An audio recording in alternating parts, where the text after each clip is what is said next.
Good evening, everyone. Sorry for such a late start today. It was kind of nice to start this kind of late, but oh my goodness, what a day it's been. Great event we went to, great time. Um, uh, just the whole day I've just been kind of out of it. So I was really starting to wonder if I would be up to running a stream tonight. And I promised it, and things are starting to feel a little better in me, so we're going to go ahead, give it a try here. We're going to at least get this leg in. If we get anything else in, it'll be by the grace of God. So right now, folks, and this aircraft, if Hawker's around, he could admit to it, has troubled. I don't know if troubled's the right word. Perplexed is probably better. The stream for about a week. Came across a really interesting livery. That was actually the original intent to fly that.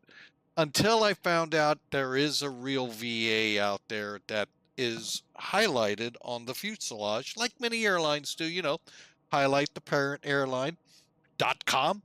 And I thought, no, because I'm not part of them, that wouldn't be cool. So I thought, no, we'll kind of sideline that plane for a little bit. But it was funny because I affectionately call this, folks, not what you see right underneath the cargo door. I affectionately call it the Airbus 11.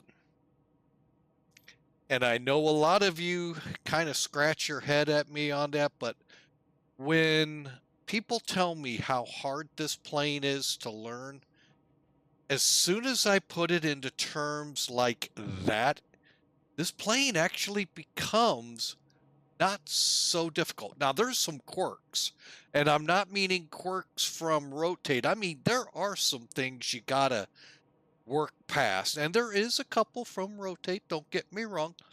But if you can think Airbus, you've got this plane pretty well mastered, folks. And I gave you a link in the chat room to check it out. We are flying today the MD-11 that I affectionately call the Airbus 11. We started with one. That livery actually isn't the greatest, but it was kind of comical. Went to Shanghai Airlines, air cargo. That just seemed dark to me, and I don't know why. Could be just because every time I took a shot of it, it was cloudy. China cargo came up. I like this. I like this one, and that's what I went with. So after the break, that shows it's supposed to be starting. If not, we are going to start. We'll give it a couple seconds. Excuse me, I just ate. And we're going to get the Airbus, I mean MD-11 freighter in flight. All right, now, folks, if you're not a subscriber here, unfortunately, you are going to endure commercials through here. They do kind of help pay the bills for me here for the stream. But if you want to catch what you miss, I will put at least this flight up over on our YouTube channel. Not sure if we do a second, I'll do that or not. We'll see. But we're ready to go. So I'm not seeing it. So if you wanted to really see how we do the pre-flight and all of that here, folks, make sure you check it out over at YouTube. And we did just go to break. So subscribers, thank you so much. You don't know how much you're appreciated here, and I am trying my best to find ways to let you guys stand out here. Because you really have helped me, one, get this aircraft sitting on the deck, and a couple others, Fearless and a few others. You've also helped in this time. While we try not taking any money from the stream to help me through unemployment, your support helps just helps me mentally get through. The followers, they themselves help out in that too, but I wanted to point you guys out. You really do come through and help me out. So thank you so much. All right, so we're going to get things going here. They should be back here in about a half a minute. So that should be plenty of time for me to get things ready for them. So I hope y'all are having a great Friday Eve. And let's get up here in the office and get ready to fly with Mike. All right, and welcome back, everyone else. Thank you so much for your kind support. As I was telling the subscribers who get to do this ad-free because they put a little, they're putting money into the stream. So that's one benefit Twitch gives all subscribers. So, I'm not going to force it on y'all. Y'all make your own decision as your heart guides you. Just know we're much appreciated having you here as well.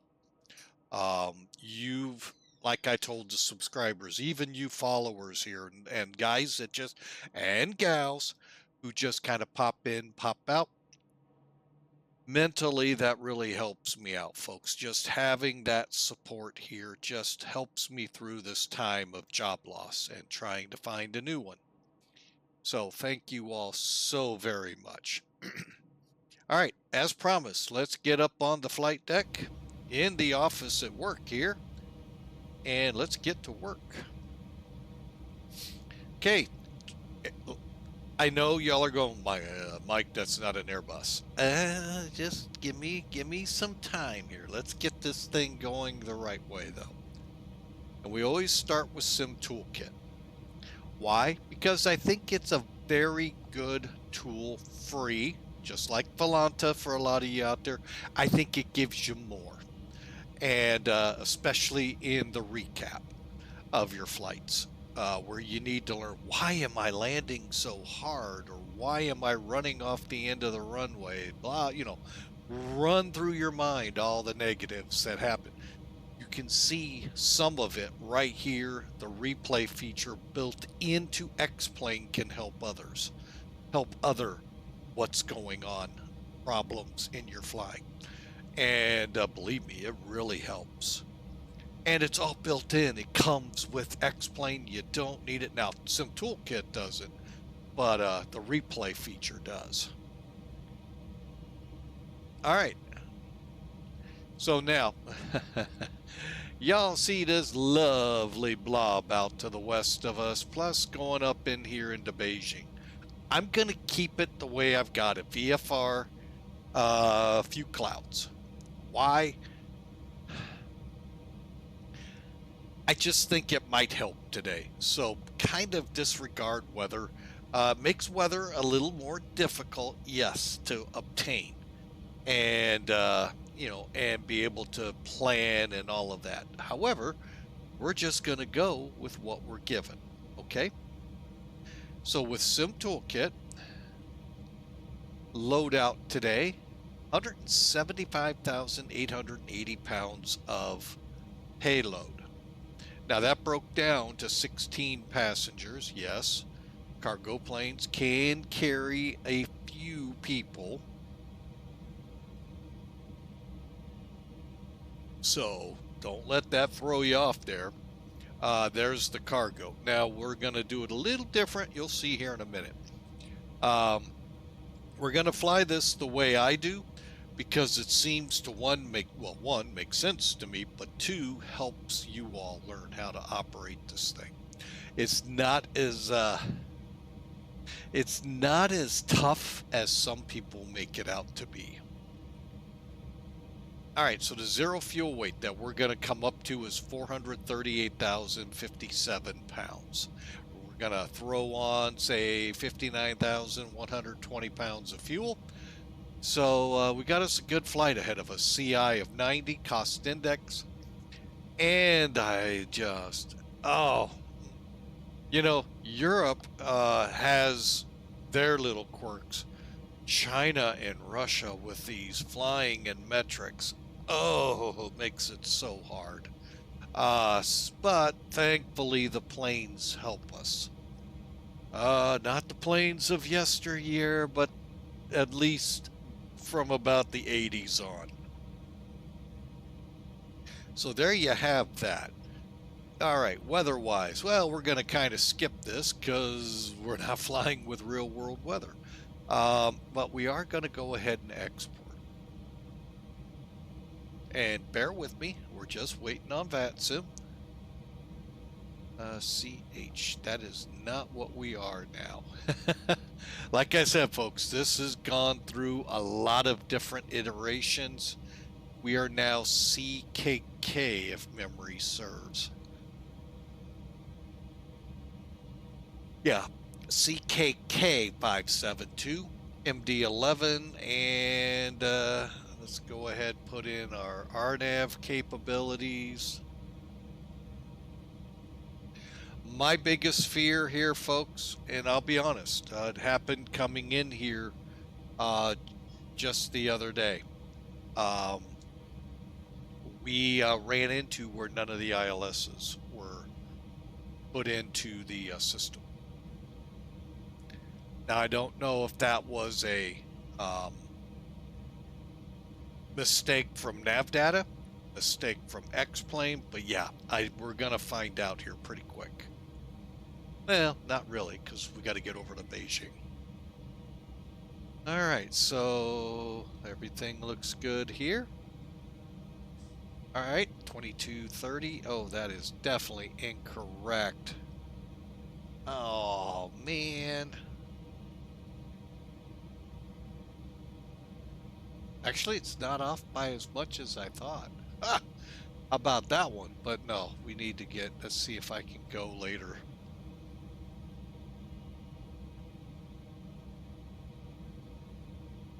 Survey said, all right, it let me update here. Good. All right, I am going to go ahead, come on the line here. As soon as I clean up my little, there we go. And call us CKK 572 MD-1.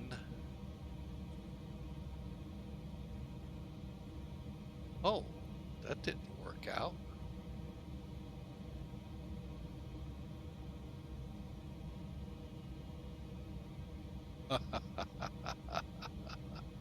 Oh, people are so funny.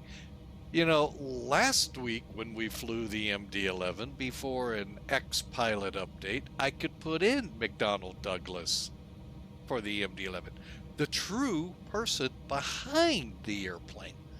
Now only Boeing. I find that funny because I love to say it's a McDonnell Douglas product. It is not a Boeing product, but yet people want to. Oh, it just makes me laugh, folks. It really does. The mindset out here.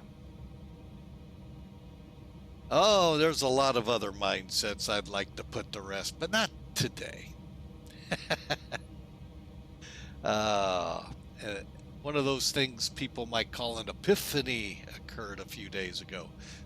We had to call the fire department out when that happened because I was, yeah. No, just kidding. And I'm just waiting and biting my tongue. When comment or something happens, I'll put my 2 cents in then. So, but anyway, here we go, folks. So we've got our flight plan in. We are ready to fly. Let's get going, shall we? And I hope y'all are having a great, like I said, Friday Eve. Some of you, it's already Friday. So, all right, so let's get after it. All right, first thing we got to do after we get our flight plan loaded, or flight planned, is come over here now with 1.08, I think is what they called it. This came. We did not have this from when I first got it. We had to use which is no big deal, the aircraft menu here under MD-11. I like this thing to a point, but we're not, you know, some of my problems are right in here because it's just for some reason not connecting to my account. No big deal. I've got Sim Toolkit, I've got nav charts. Folks, I'm okay with that not being there. All right, so you come in, here's what you got. You can pick cold and dark, parked, ready, you can see. I went with parked with external power. You know how many steps that saves you, folks? Let's see, turn the battery on, turn the external power on here. Oh yeah, put the chocks in.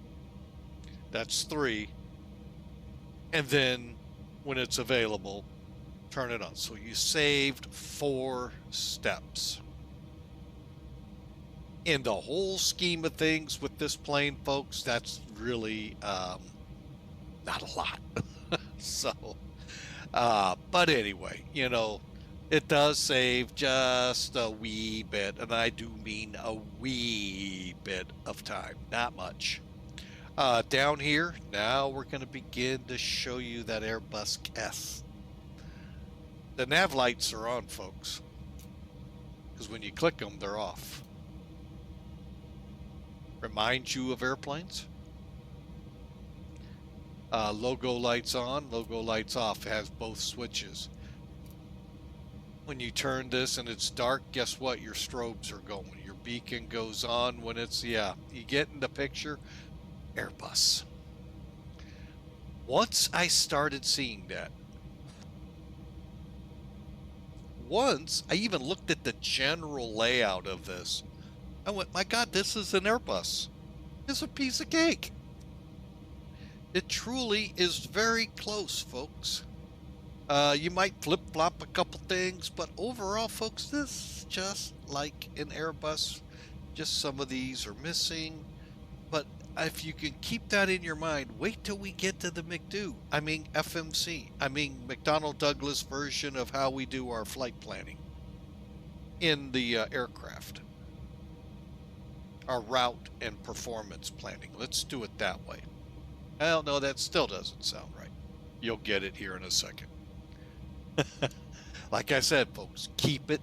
You start seeing that similarity, boom, this plane begins to come together. Now, I will say there is one difference between an Airbus and this plane. To get the APU going, you just have to click there. That's it.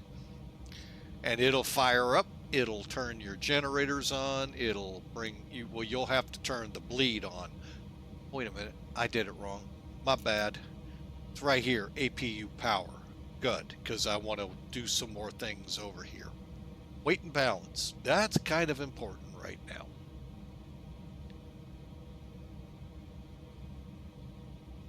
All right, so let's get on this thing. Again, you just saw that little introduction to how this is a lot like an Airbus.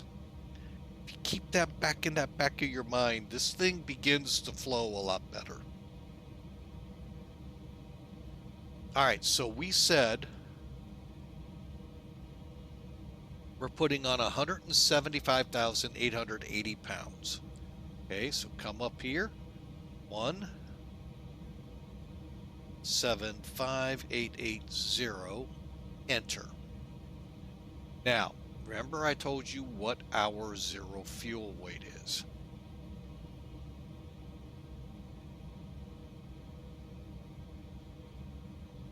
So we're shy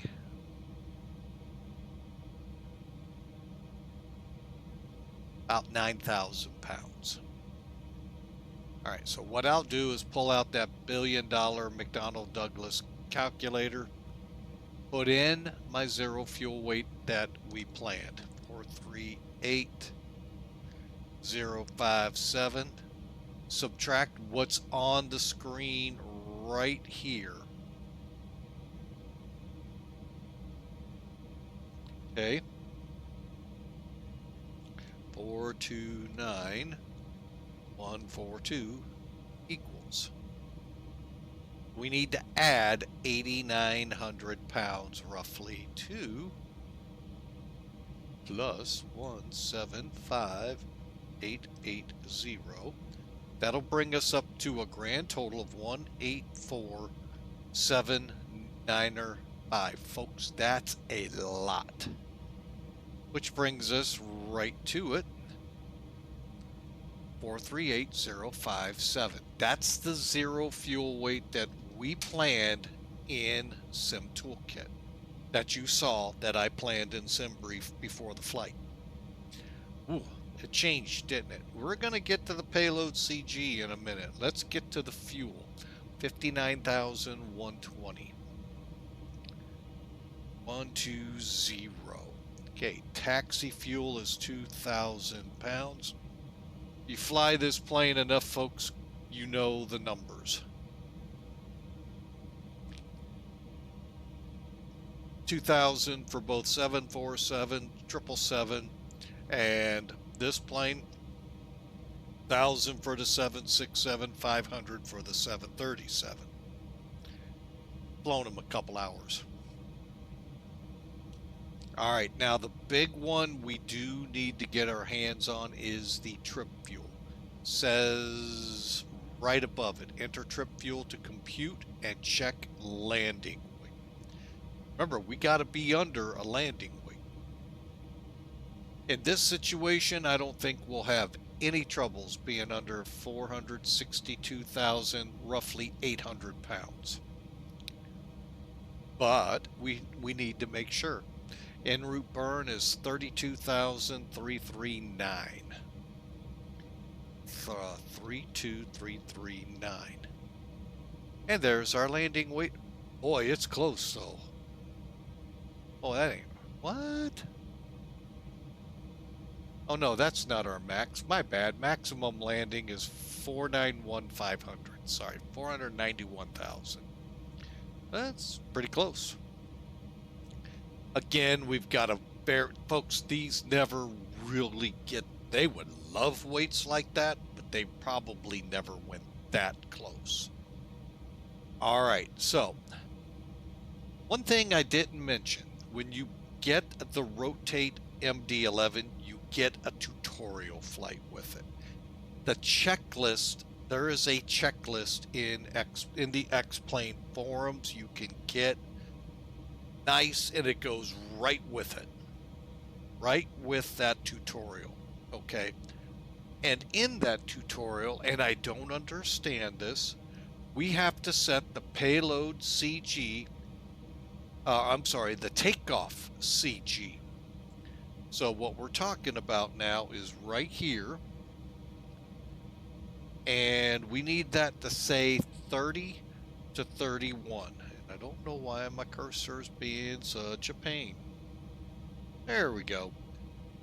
So we need to get that up. So we take the payload CG, adjust it to that number. I go to 30.5, split the hair. 30, 31, 30.5. And I'll be honest, I've never flown it either way, but for some reason Rotate wants us to do this. I have no idea if it's true to life or not. So there's one of those little quirks I told you about. One of those little quirks I'm about to show you, you can you decide if it's a quirk to you or not, or if it's a deal buster. To me, obviously it's not. I continue to fly it. Some people it might. Okay, I'm going to go ahead and apply the load to the aircraft and the FMS. And now go to ground ops. Okay, fuel load. Pretty simple, folks. I opened these up just because it looks better on the ground, you know, with some doors open.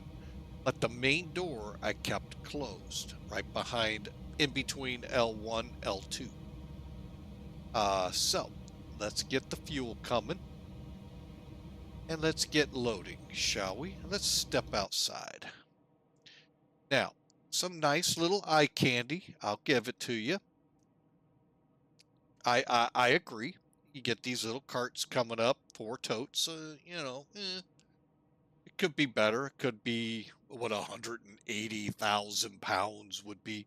Pretty sure you're not going to stick that in 4 totes.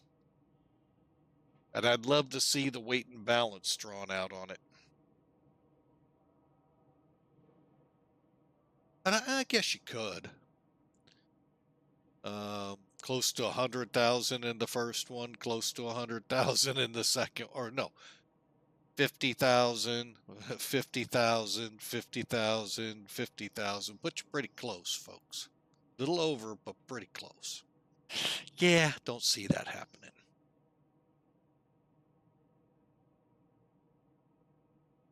All right, so you're seeing them go in. This is why I'm kind of stalling, might think, but there's a point here, folks. All right, again, I like the graphics. I like they went this far. This is cool. I mean, there's some little things they could have also done, but you know, hey, that's not bad. Visually, not bad, right?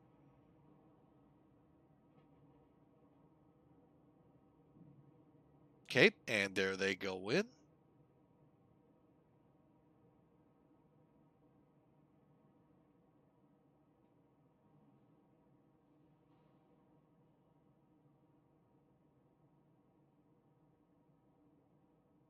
That's my problem. It's nice they're in. It's nice little eye candy. I like it.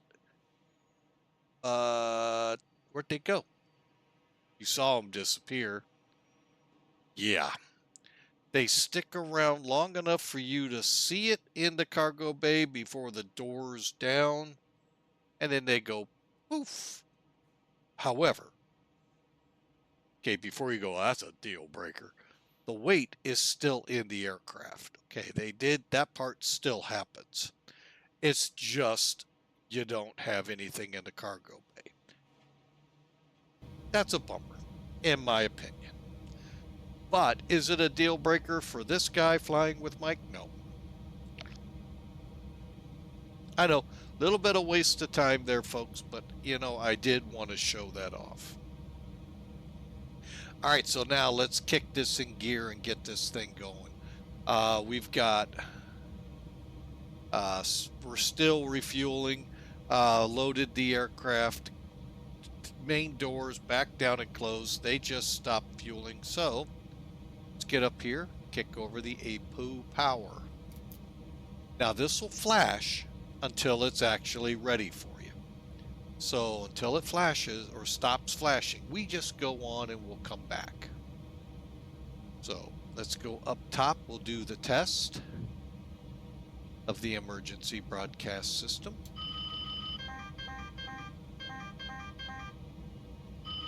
Engine 1, fire. Engine 2, fire. Engine 3, fire. Engine 1, fire. Okay. Not a big fan. I'll just tell you that right now. The bell would get me, but if that audible was in the plane, yeah, I'd still sleep. So yeah. But again, that's probably real MD-11. So I don't know though. Okay, we got the APU fire checks done. Electrical power, we have ground power on. We're firing up the APU. Let's do the annunciator test. Now, folks, this took me a little bit to find because I was still getting my, grasp of this cockpit. By the way, APU is available. APU coming on with the bleed.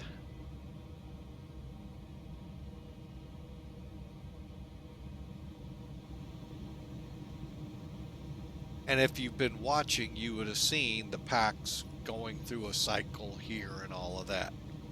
All right, now let's continue on. Annunciator lights, it's right here, folks. Annunciator light bright, dim, test. Overspeed. Overspeed. And that's about the only way you can do it. Overspeed. Overspeed. So, But you know, that's no different than some of the other aircraft, so I don't write that up too bad. Air system APU's on. We've got the bleed on. Okay, we can now come off external power. And I highly recommend you do that first. And by the way, you got to do that first in the planes. You just don't from the ground pull it out the cord and I got the cord. Kind of like an airplane, you know, when he pulls the cord out of the wall and the lights go out. You can damage the plane, and this does kind of simulate it a little bit. All right, let's get the IRS in mode. Hang on a second. I don't know, again, if the real plane does this. Rotate does.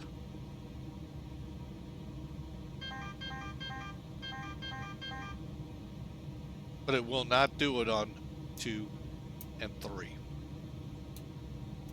All right, now let's start picking it up. All right, emergency power switch to arm. Now we get to do the FMS. I'll call it McDo. And even in the checklist, it says initialization, FMS setup, McDo to initialize IRS. McDo. Airbus. Of course, I'm going to do that first. Click. FMC. Double check your data. MD-11, GAK. Make sure your nav data updated correctly. Now, okay, I went ahead, saved the route, so we can kind of save some time. It's not a long flight. 700 miles in Europe could be 10 pages worth of nav fixes and nav airways to put in. Exaggeration, just kidding, you guys that may still be up from Europe, but you know what I'm talking about. All right, so what I'll do is put in the company route, and what it is for this flight is ZSPD ZBAA. ZBAA. Boom. All right. Then, hang on, let me get rid of that now. Okay, so we've done the flight plan company route. Now the from to, now we need to do the position reference. Okay. If you're at a gate and you're at an airport, you have the JEP charts for nav graph charts, you could update the coordinates. Most, if not all, but most for sure, cargo ramps do not have coordinates, which is fine. We'll just do this position ref, back to flight plan. Now at this point in the game, we can go on. I'm going to go ahead, put in our alternate, ZB, not a dot, how about a Zulu, Bravo, Tango, Juliet. And I'm going to put in our flight number, CKK 572,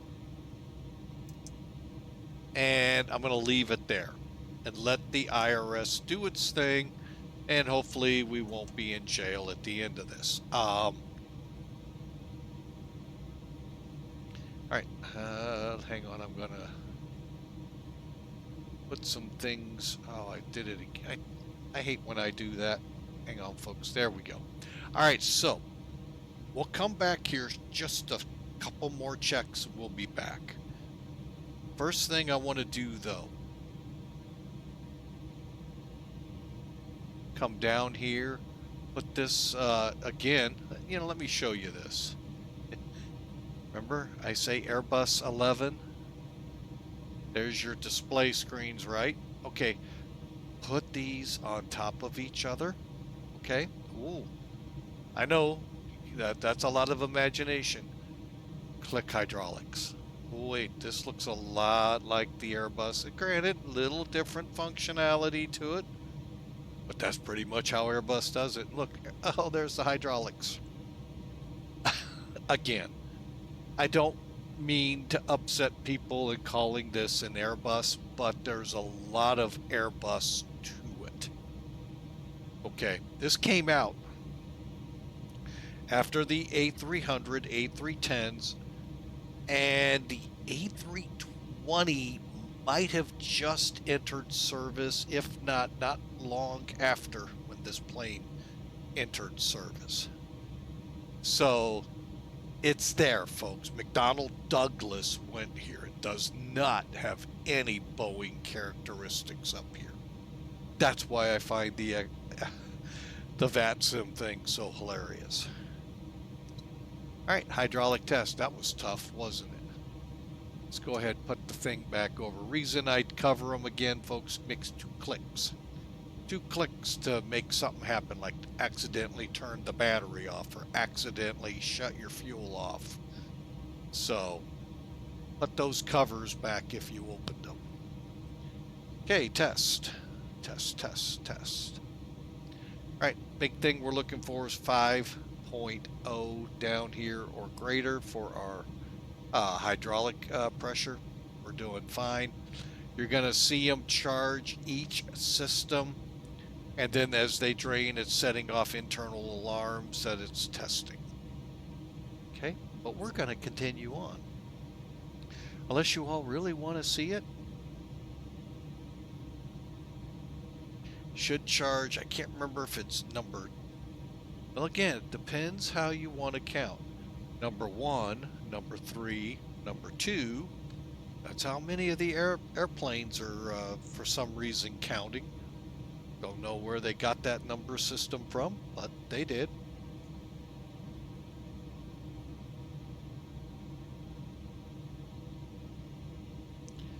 Okay, so all the charging, and now they're just going through, setting off, you know, when it drains, it gets to a point, it should set an alarm off, go yellow.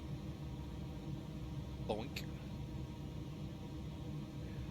And then it'll drain down the last one. So the pressure test looks good. Moving on up. COM radio setup. Hydraulic pressure test completed. Okay, let's get down here and do the COM radios.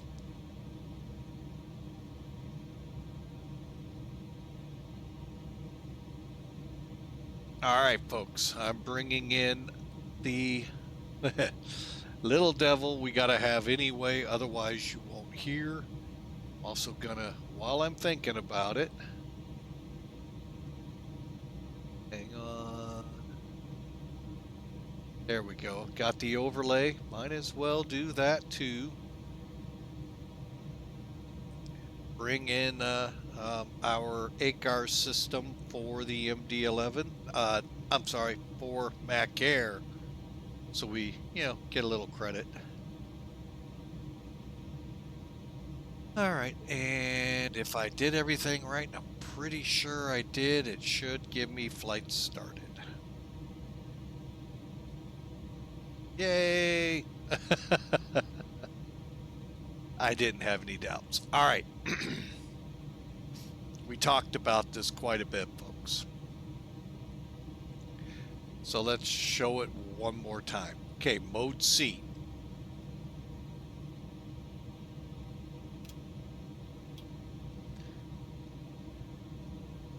All right, folks, quick quiz. See how many of you paid attention on past flights. What's wrong with the pilot client connected to VATSIM?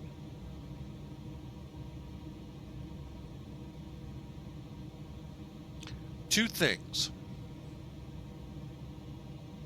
Thankfully, only 2 things. All right, if you look here, COM 1, we can transmit. We can't hear. See how they're dark? It's bold. There. So what you do is you come in. I'm going to zoom in here.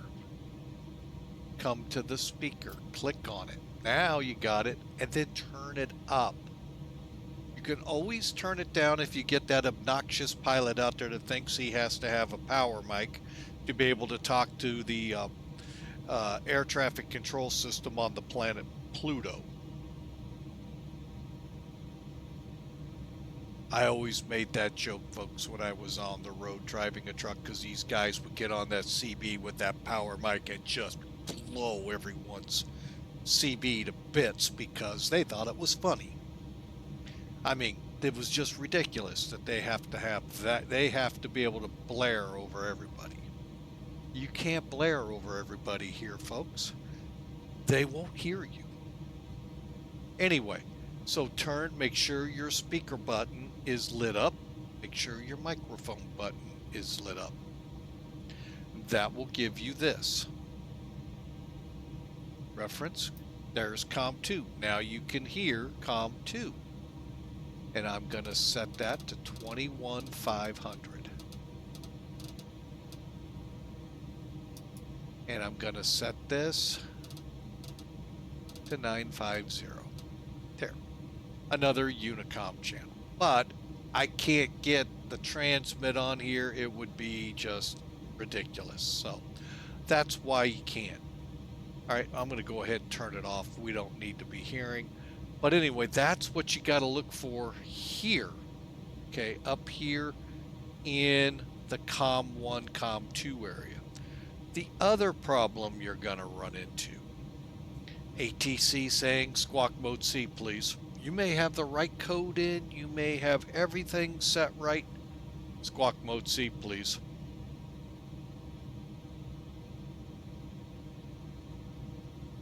That's what they're looking for right there, folks.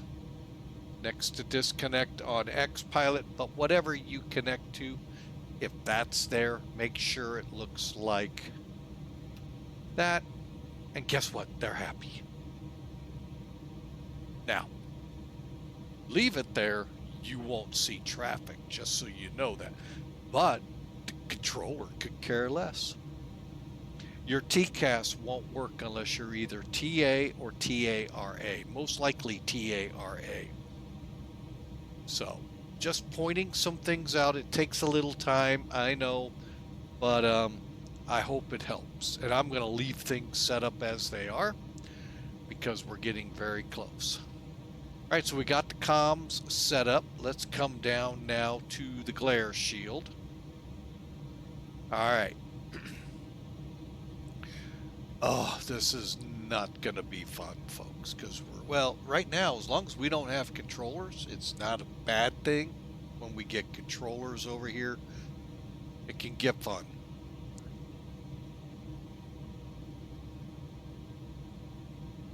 All right, so QNH we'll leave at 2992. We're not going to play in meters right now. Right here would be that switch. Okay. However, our checklist says we start here, inches or HP. Again, a little thing that took 2 or 3 flights for me to finally realize, hey dummy, it's right there. Inches or HP. We'll go with HP because we're everywhere but the US is pretty much in that. Next, it wants you to set the barometer. Well, 2992 is fine out here because we aren't changing to real world weather. Not until I confirm the ILSs are working. Then we might play in the Far East again with the weather. And again, I don't know if that's NavGraph or if that's X-Plane. So, all right, next on the list, minimums, RA 200, or do we go barometer? Actually, we're going to go up to 400 and stay with RA. Now, you could have left it at 200, but, you know, realistically speaking, 400 feet and above is when you should be banking off the end of the runway. And that's part of the Airman's Information Manual, AIM. However, this is Flight Sim, so we're in the Flight Information Manual, which is basically what you stick under your seat in your chair to make it more comfortable.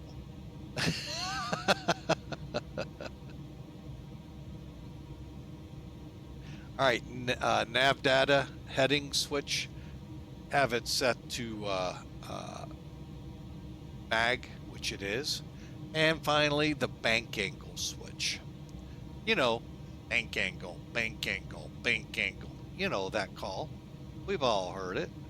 We all think these aircraft can be like fighters. Sure they can. Not. It's this little caret, right, where the little mouse is. Yeah, that's where you want, wherever that sets is what your bank limit is. Auto will depend on altitude where it's at. All right, and then we're to that FMC McDo item again. All right, and I'm going to bring charts in now.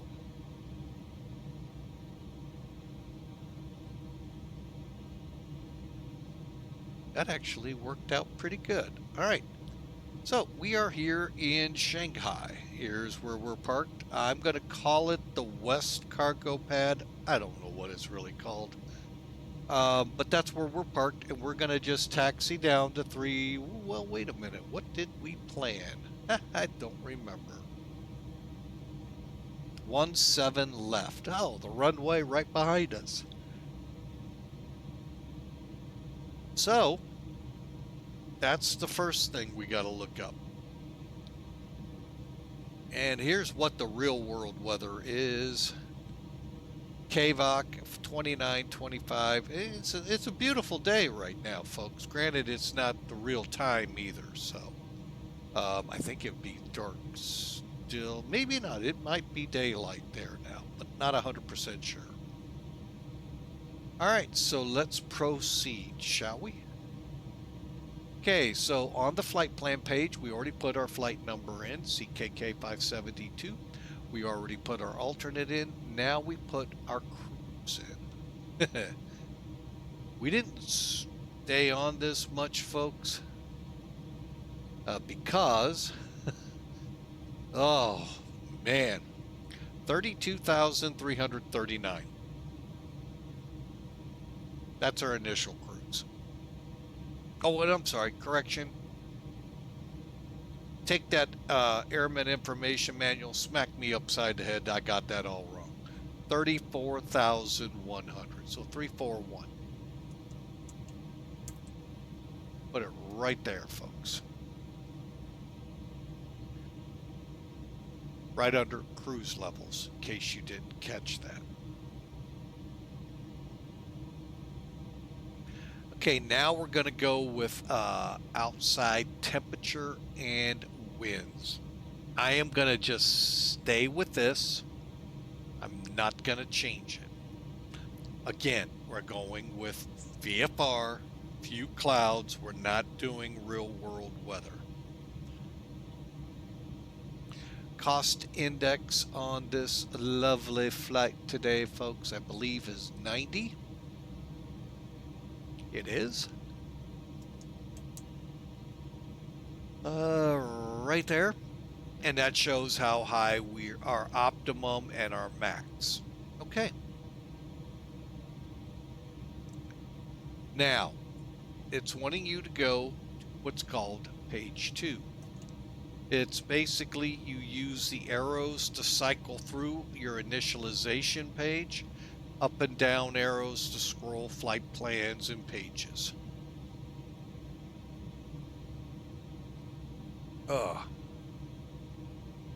And since, okay, since, hang on, let me get rid of charts real quick.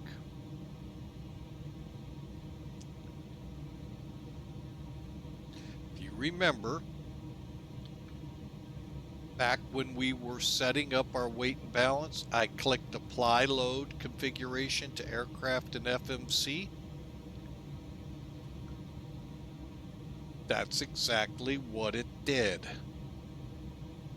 It filled all of this in. Otherwise, you just go down clicking them. So we're all filled in. Nothing to change. Next. Flight plan. All right. Oh, man. I've seen that formatting somewhere. I've seen the formatting to some degree here. Yeah, you see where I get my Airbus 11.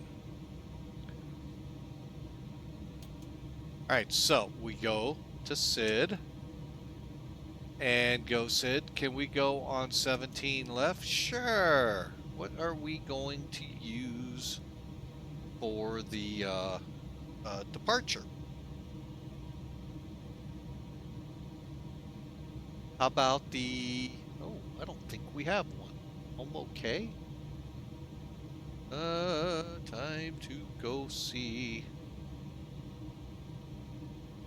We do not show.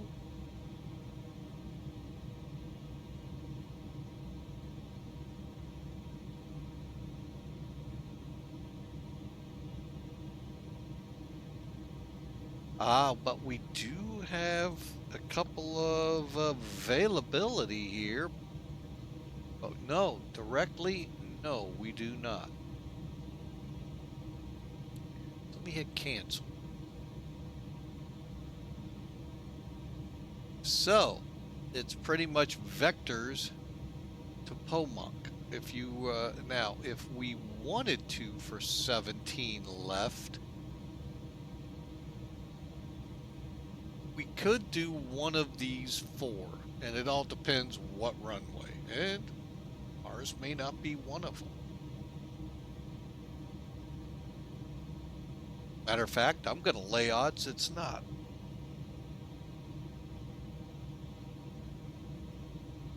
But it should be. But, anyway, so we're not going to worry about it. We're just going to go, we're going to fly it and go direct Pokemon, or whatever it's called. Direct POMOK. That'll work for me, and then we'll just keep it simple that way. Perfect. And insert. All right, so we have this discontinuity. Now, what we're doing here, folks, is walking through the flight plan to find these. Okay. All right, now I know this is where, oh wait, they changed.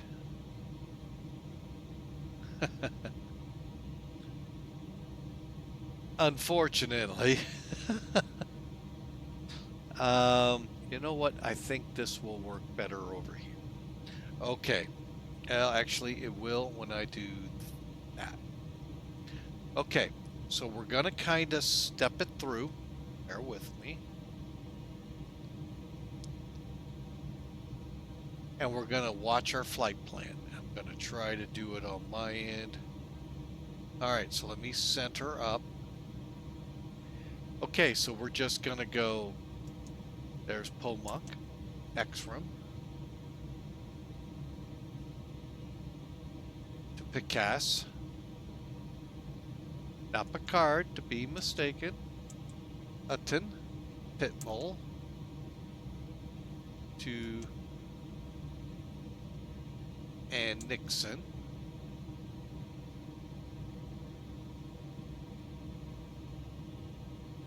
Subku, Atfed, Lackle, oh, there it is, Omadi, and you can watch it over here. We're watching over here for for anything that's not in here correctly.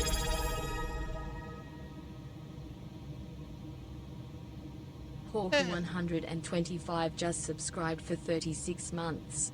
Mike. Yike.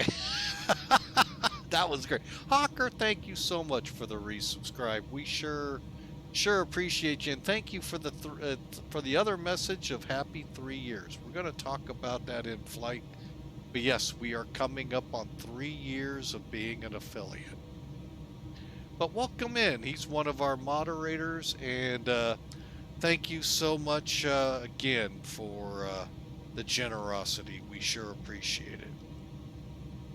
And folks, if you would, when he's online, or right now, head over and check him out and follow him. So that way when he goes live, you know, you can watch over. He could be playing the drums, could be playing some mind games, and he could be actually flying a sim. But as this message just says, he also is working on a Hawker 125 in his garage to turn it into a flight sim, just the fuselage. And you can check the progress. So check it out. Good friend of mine. All right, so I got lost. Where are we here? Looks like Sagip. Sagip, where's Sagip? There it is. And I'm just, okay, folks, we've seen this now yesterday. All 3 flights, I think it was, we had to figure out what the heck went wrong with our flight planning. By stepping it out is how we found it. So I'm just giving you that. Yeah, it takes a little bit, but you know, trying to do that in flight, folks, is very difficult with one pilot, let alone, now they have 2, makes it easier, but with one pilot, it is very difficult.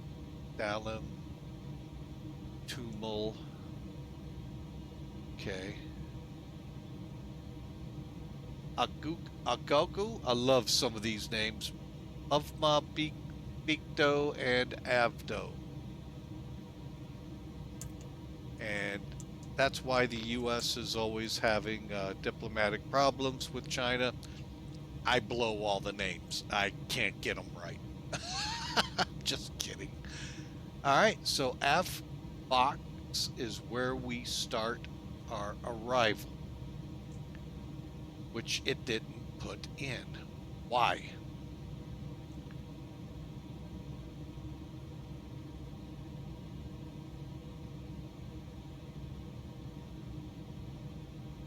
AVB8ZA. Oh, back up. One step too far. Hang on, folks.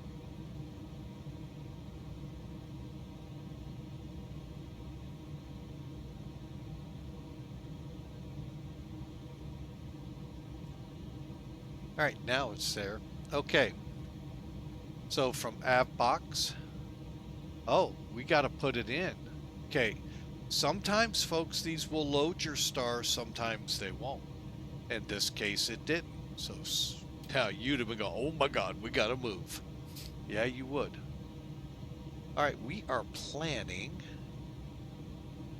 runway Uno Niner 19. So way over here. Okay, I like that runway to start with. And we'll park wherever. I think we might shoot here. We may, who knows? We'll see. I think these are cargo. I thought there was cargo over here, but they could have gotten rid of it for all I know. Airport's always changing. And it's been a long time since I've been into here on a sim. Might have been early on in the FSX days.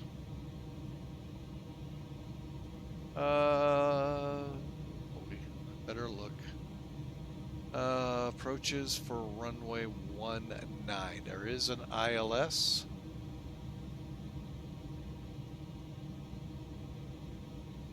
That'll work.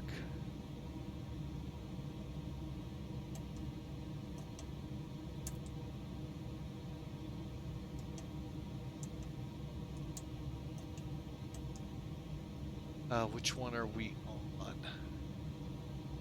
Zulu. I like Zulu. Just gonna tell you right now, I like it. So we'll do that. And it was AVBO,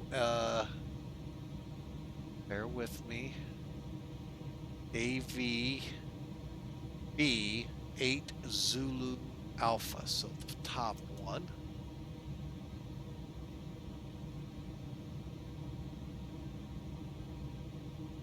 Transition for the ILS.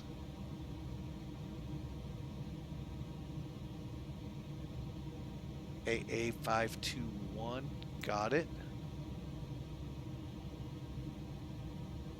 Insert. All right.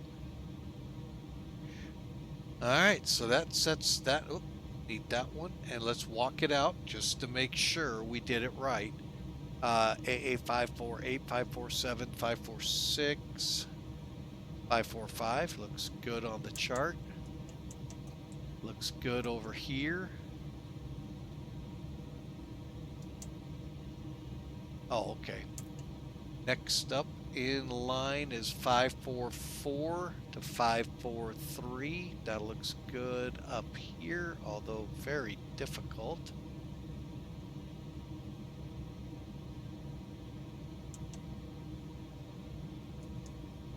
Five two two, and then 521's our initial approach fix for the ILS. 520. Okay. The CI, FI, and then on. Okay. Now, after that, we go out to Wanzhong. Yeah, I know. And we hold. PEK. Okay.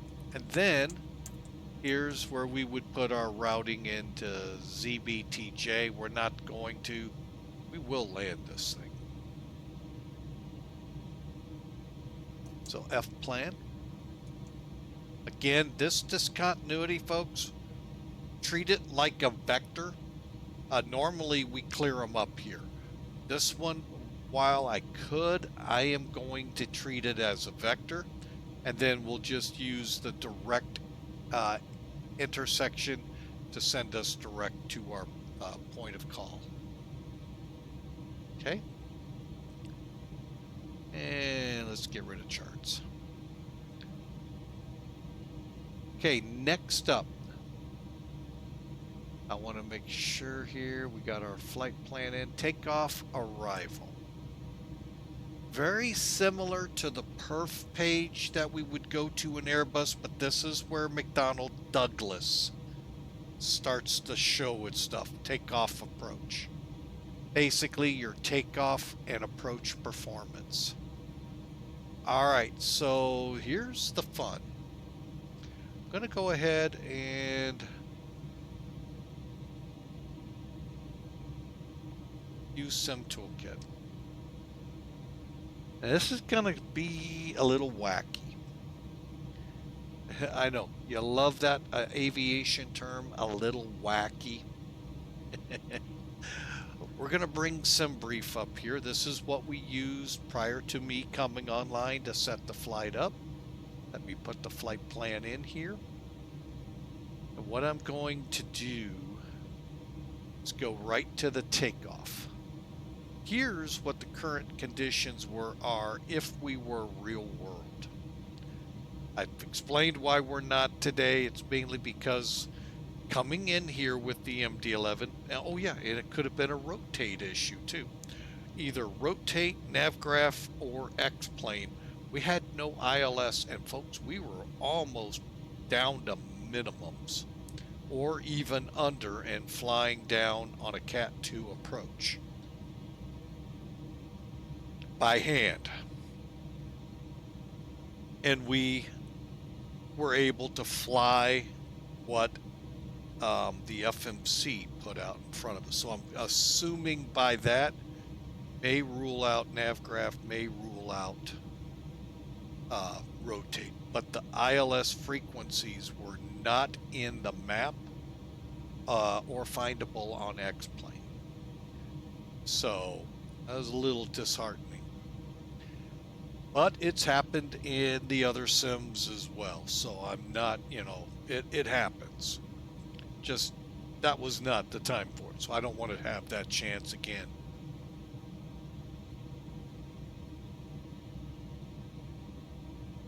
All right, so we have sim data up. So with the real world information, let's hit calculate. So what we're looking at here is a flaps 15, flexing at 60 degrees, 150, 165, 170. Now, I know you all see that cute little chart with the runway. You can do that. It sits right there. Just click that one, fill in a lot of the data, and then you get it. Okay. Here, we just need the data so that we can go in here. Oh, come on. There we go. And fill in our numbers. So bear with me. I'm going to write a lot of stuff down here. I need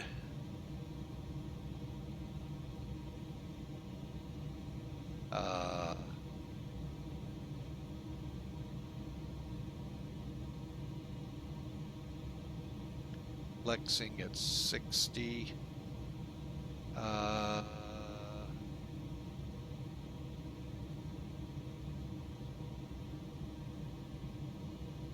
150, 165, 170. All right, and then we'll go from there. Okay, so we said for flex it's 60. We're gonna go packs. Oop, oop.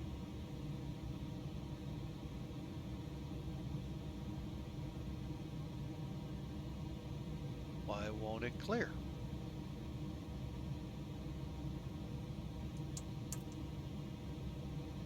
Okay, flaps 15.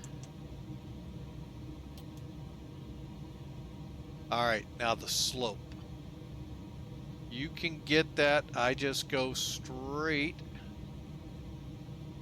to Sim Toolkit, pull up the flight log. Oh, there is no slope here. Okay. So there's no slope. Winds. Pretty much could leave that. What's the outside air temperature? 15. I think I gotta put the plus sign. Oh, I don't. Cool. Let's just do up 0.0. Oh, wait. Clear, clear, clear. Really?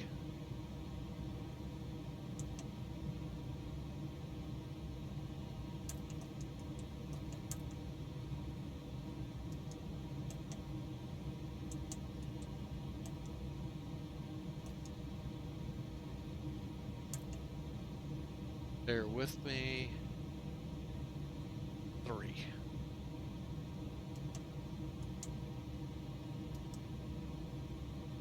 All right, so now it's giving me my speeds.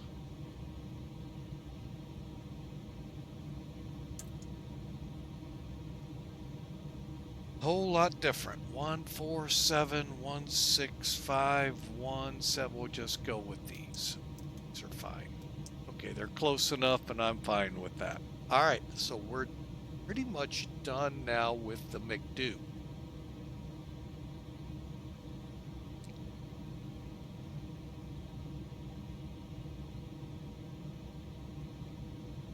Oh, I was trying to figure out what the heck. That does not make any sense on my checklist. Okay, so now let's go up top here and set up our FCP, front control panel. First thing, speed, 250 is good. Runway heading, about 168.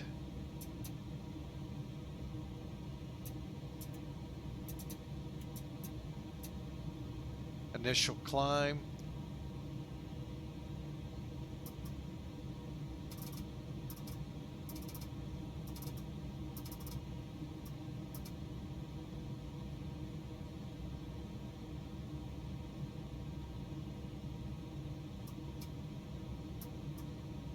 That'll work.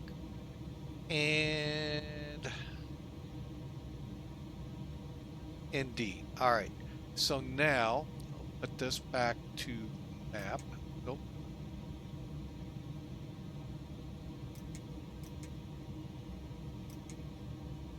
Oh, that is right. Okay. So we're going to go traffic, data, and weather on the top of the hour.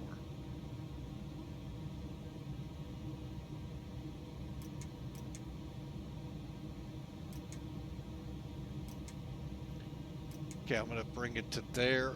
And that's set up here.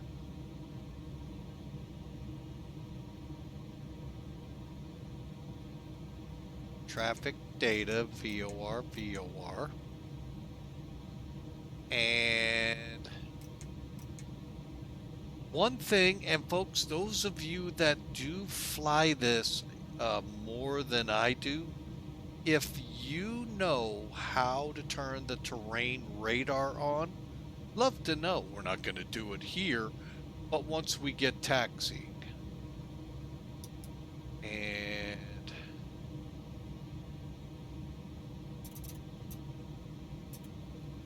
okay. All right, we're ready to go, folks.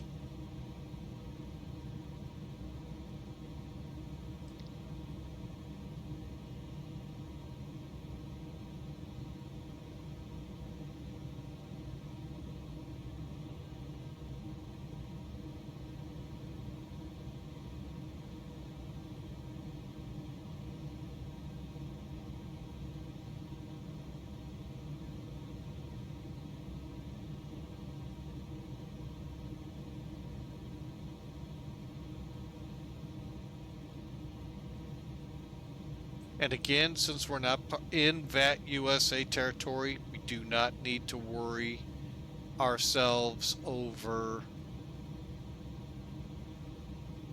being on CTAF.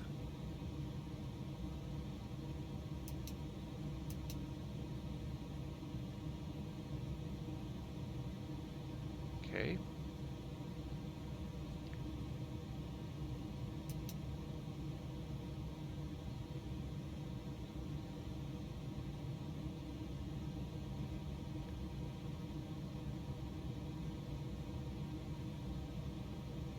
Go ahead, call better pushback real quick.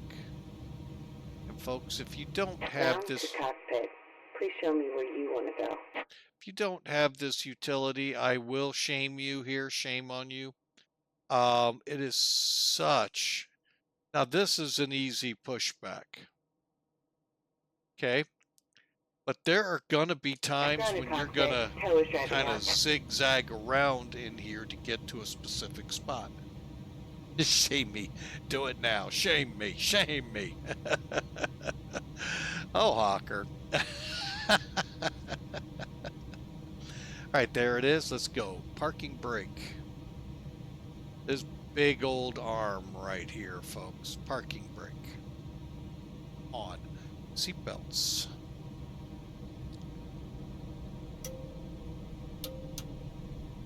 Emergency lights to on. Switch to arm. Doors, windows closed. We'll check fuel panel, air panels are all set and readied. Pushbacks here. Come down. Let's put on. Okay, all doors and hatches are closed. Ready to connect. Oh, here we go.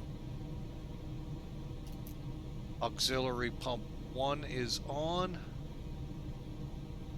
And a transponder. TARA.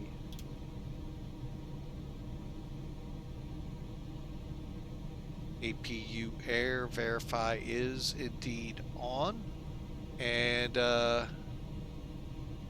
we're ready to go. We're going to use a system.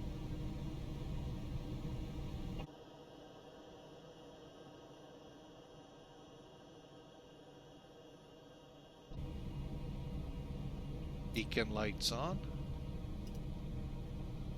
Tow connected and bypass pin inserted. Release parking brake.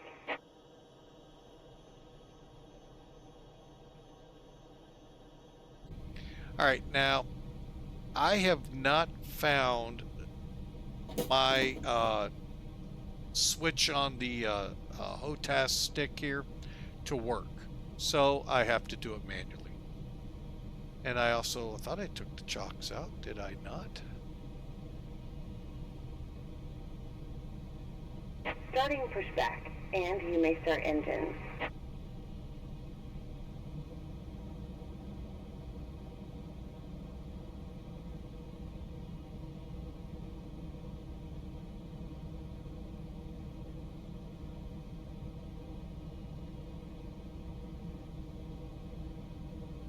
go. All right, engine start sequence. Now they say 312. I don't know. Sketchy Leo is in the house, folks. Oh my goodness, long time no see. Welcome in, sir.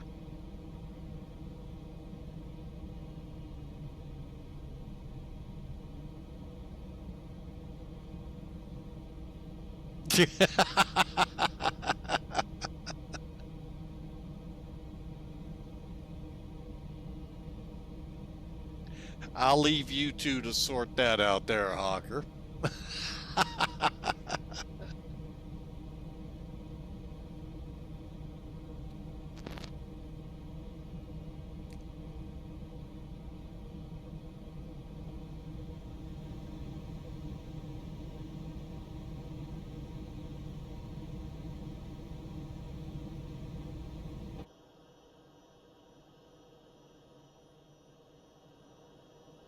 And right there is how far our taxi is, folks. Man, I can hear the granddaughter just wanting to be heard all the way from the office here. Am I still at BLV? No.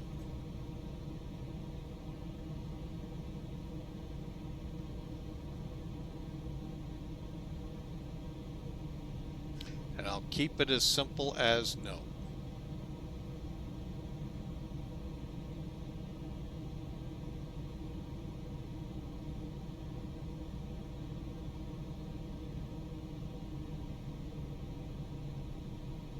All right, so as soon as we disconnect, we'll start cranking them up. Real simple, almost Airbus-esque, but almost. Keyword. Operation complete. Go ahead and set the parking brake. Brake set. Disconnecting tail. Stand by. All right, so let's start cranking them. First, make sure you start here and then bring on the fuel. Good for the PMDG, folks. Good for that side of the world. Flight Factor's been threatening to release theirs. I mean, talking about it. So yeah, good. Hope you enjoy it. Hope you all enjoy that. PMDG is a good company. I'm not gonna knock them too hard. It's just the better 737 happens to be over here in X-Plane with the ZBAA. That's my opinion. Let a few other people back me up. Bypass pin has been removed. Hand signal on the right. We'll see you next time, and have a safe flight. Yeah.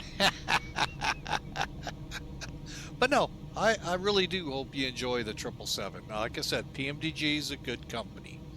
So, I'm not, no heavy knocks at them. I'm just letting people know. If you want a good 737, I think better than what PMDG puts out, you're in the right place with me here at X-Plane, albeit we're in an MD-11, and it's free.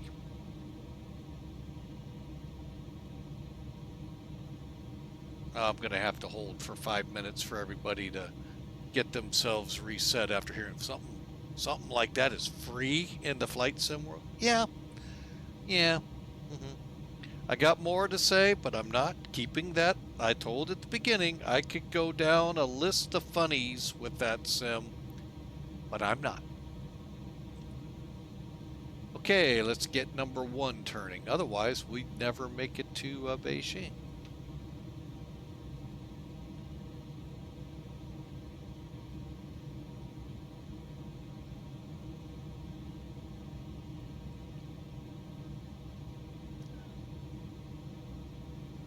And fuel on.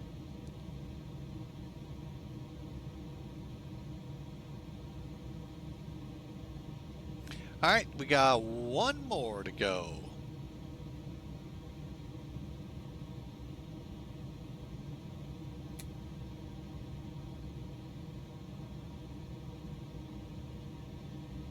And truly, folks, I am not going to sit here and knock PMDG. They are a really good company. You just better be ready to fork over the bank account.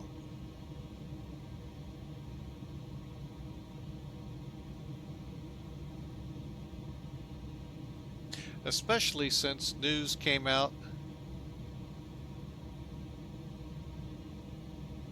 that you're about to get a new SIM, which means you have to buy all of this again.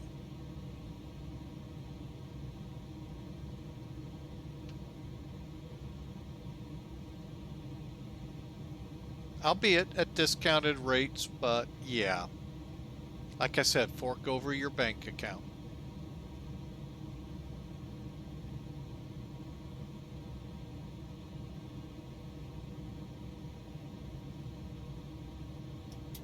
All right, so got number 3 up and running. Okay, kind of watch it spool up here.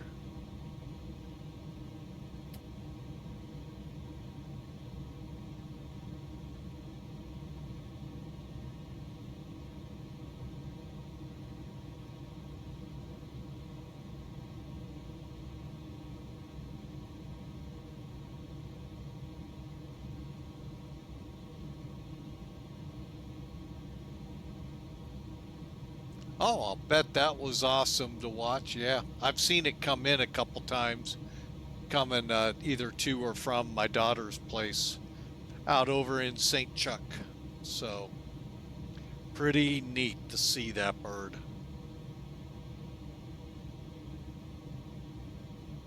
All right, let's see here. Windshield defog is on.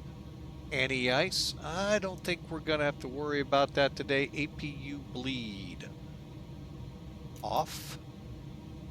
Back to.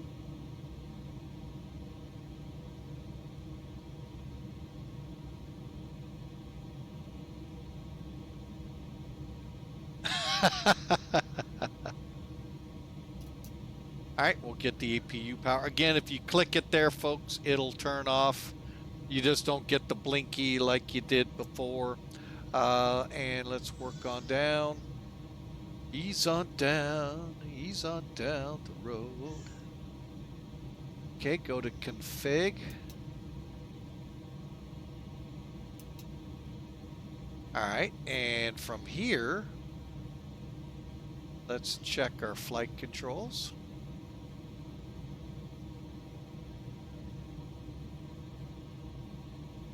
Now, one thing I'm going to give McDonnell Douglas here and Airbus kudos for.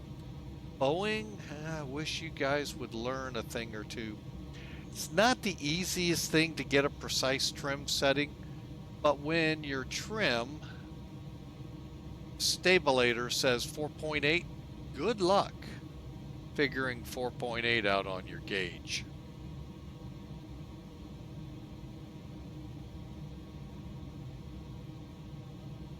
What do I mean by this? Oh, let me get the right there. We got the right view. All right, so we say 4.8, right? Okay, well, set your trim. See that little word called stab?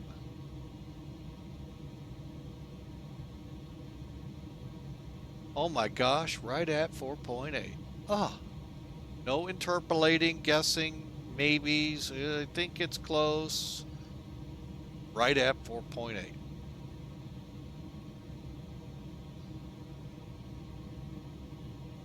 So I will give McDonnell Douglas and Airbus A+ on that. Boeing, well, you got a lot to worry about keeping doors on the plane and other things. We'll just go from there.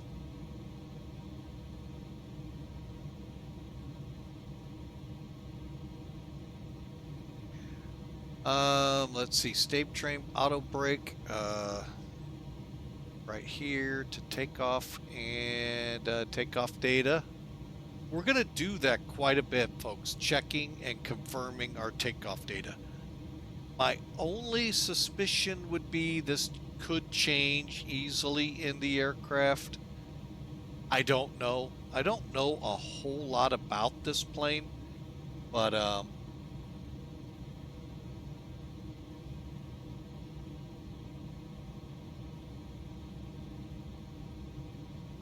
it's possible. The Flight Factor A320 is dead right now in Flight Sim or X-Plane because Flight Factor is doing whatever Flight Factor feels it wants to do, and it can. It's their own company. But yeah, it's essentially dead. As to the aircraft there, I don't know much. I must be with DCS. I don't work with DCS, so I don't know.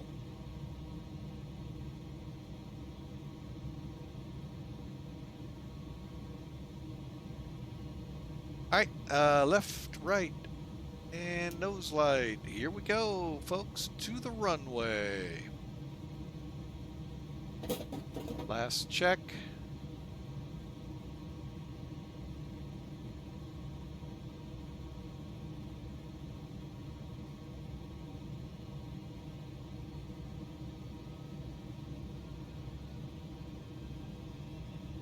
Shanghai traffic,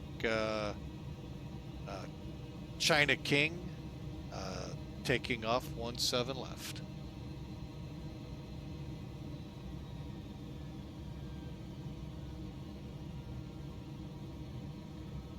All I gotta ask is those Mirage isn't a Boeing product, so they at least keep their door or canopy on. The rest I can't speak too much to.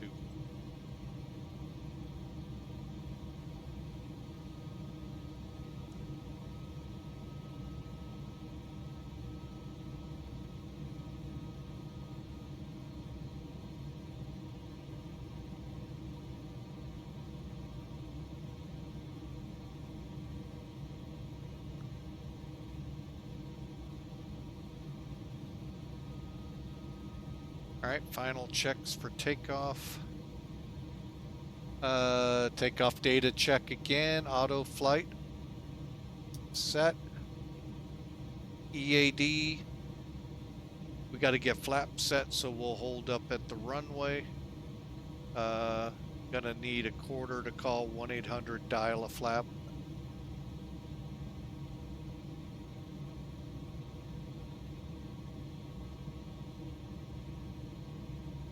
That's right, folks. I got to call dial a flap here to get my flap setting.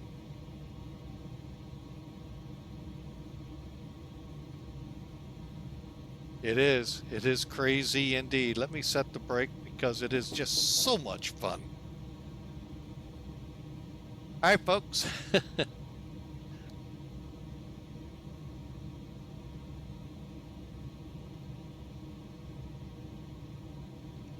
You know, you never know with McDonnell Douglas. You may have to actually call the tower. So why did I say what I said about 1-800 dial a flap? Well, folks, here's dial a flap right here. See? Right on your flap gauge, dial a flap. Come over here and you set your flap setting. Dial a flap. 1-800 dial a flap. That's right. Call 1-800 dial a flap and you get your flap setting set too. That's hilarious. I really can't believe McDonnell Douglas did that. Now, Mad Dog lovers, do you have that on the Mad Dogs? By the way, this could technically be considered a Mad Dog.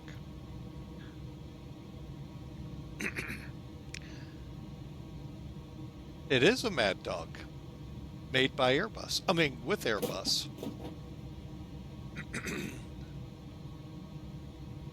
Paying attention to work. What's that? See you, Leo.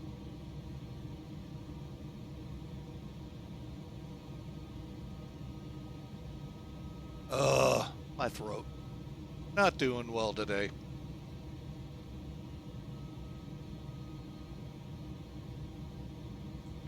All right, lights on.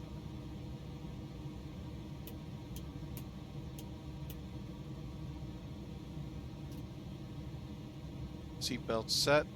Flaps, dial a flap set.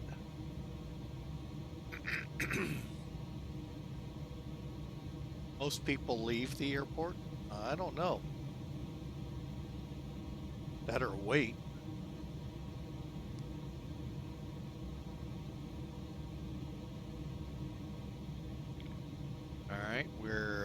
lining up 17 left. Here comes the power to 50%.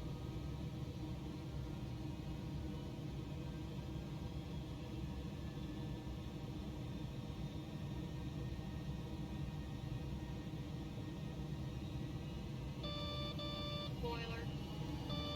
I guess I can arm them real quick. Spoiler.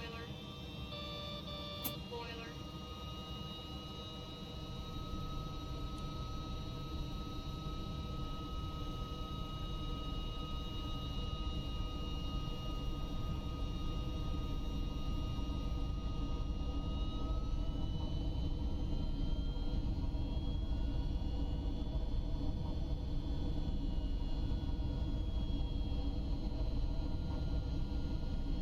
V1 and rotating.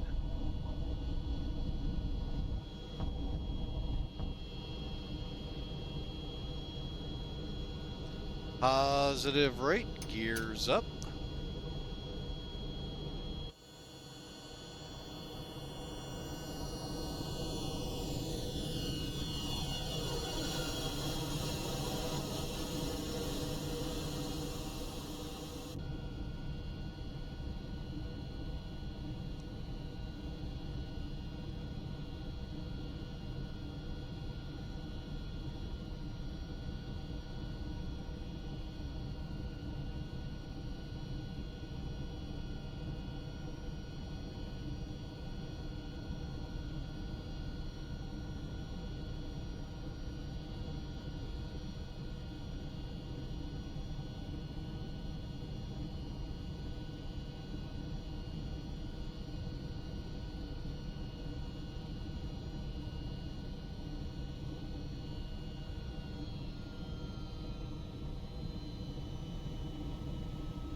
Alright, folks, we made it into the skies over Shanghai.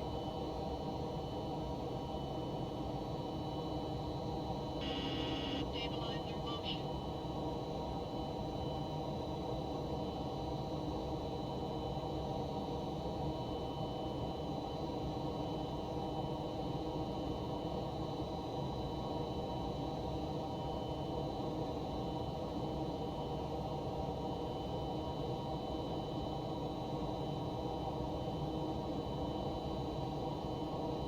I just like to make sure it's going to turn on course.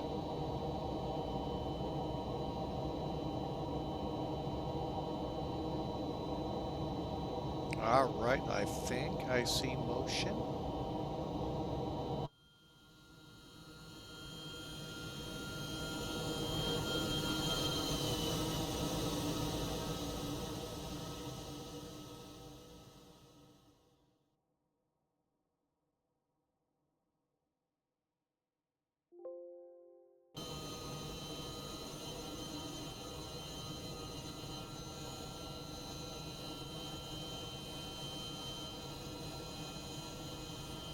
Alright, folks, we are climbing away.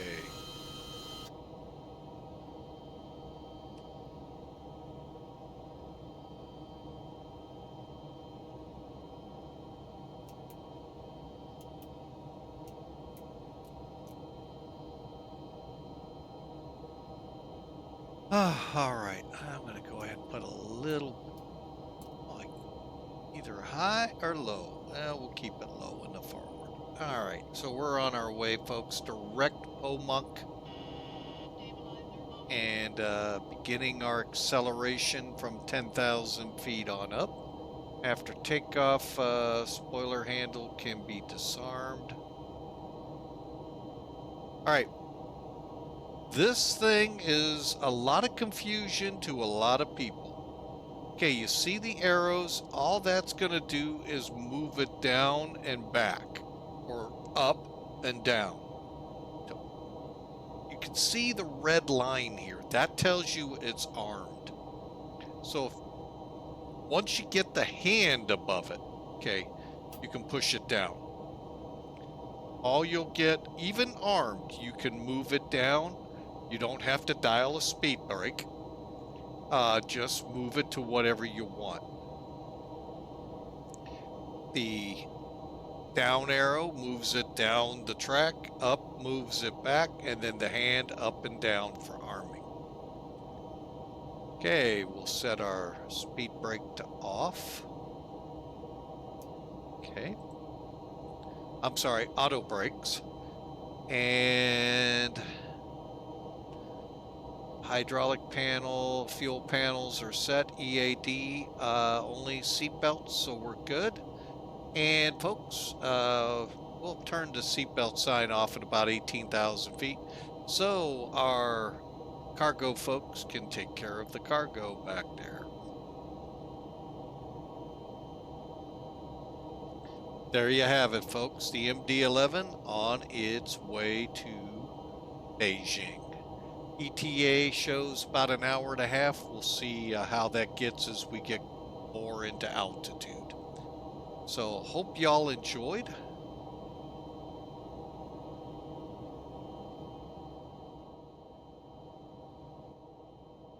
And we're going to roll a little bit of music while we're en route.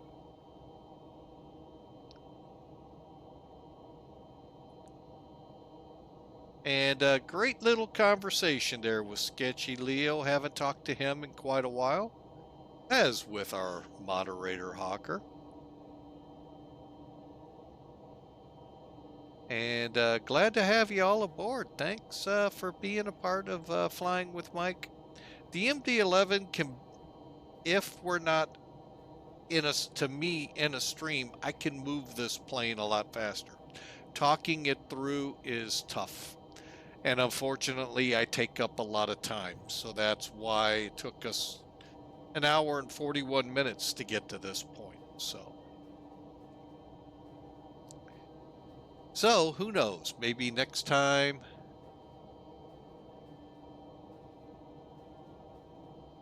Well, I appreciate that, Hawker. Yeah, I am a yapper. And I try to hope that with every stream, you could go in there and go, oh, that's what I did wrong. Or, why did you do that, Flying with Mike? And please let me know when that comes up. I'd like to learn. Because we've actually had real 767 pilots, Airbus 737 pilots grace our chat rooms and taught me a thing or two.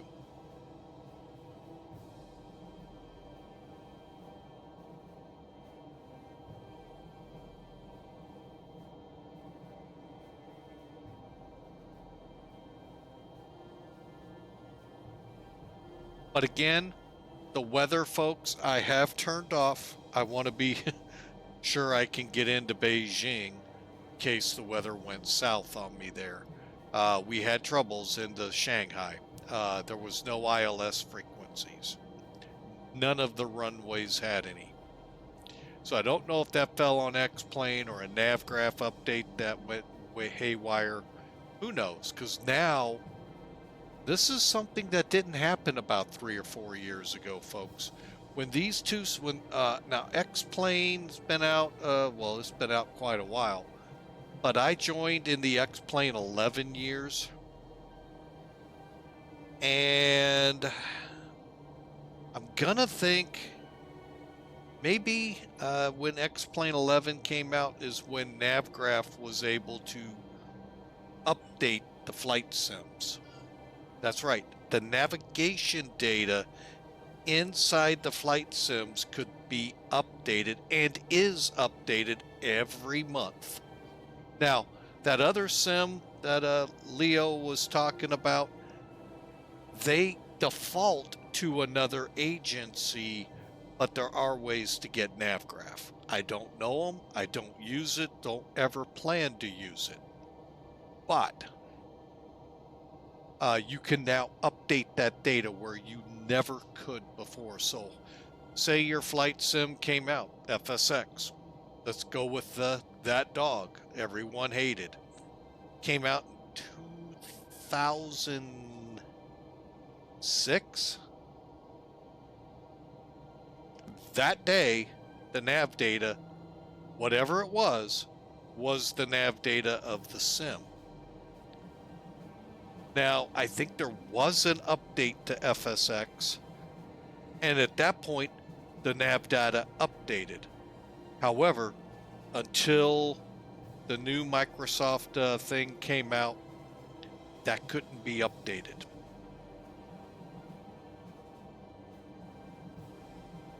And same with the others. So now, what they were updating were your FMCs. And if your FMCs, say, went into an airport that the ILS wasn't in place, you had no ILS approach. Sucked, but that's how it was. Now we have the good fortune of the simulators themselves, X-Plane, Microsoft, name them, they update. Now, of course, DCS, that's a whole animal aside from here I know nothing about at all. Really have no plans to learn. So their nav data, I don't know how that updates. So, but then again, you're more worried about bombing things and blowing things up and blowing your friends out of the sky as you guys go head to head in dogfights. So,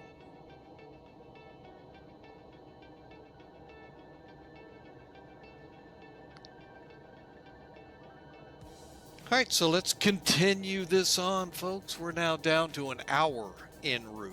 So as you can see, the higher up we get, the winds become more favorable for us, and we're able to get our speeds up and get there quicker. So hope you all enjoyed the departure. We'll be starting the arrival information here shortly. I'm watching to make sure we level off because we're just about the 34,000.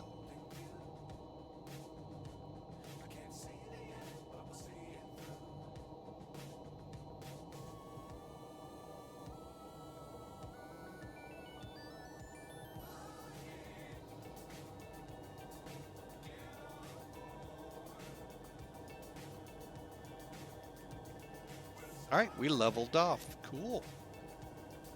Now, technically, yes, I should be up to 34,100. Unfortunately, that's not the easiest thing to set in this thing, and I don't fly it enough to know how to get that to go in hundreds. The other aircraft are real easy. This one, not so much.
All right, I think we're leveling off there, folks.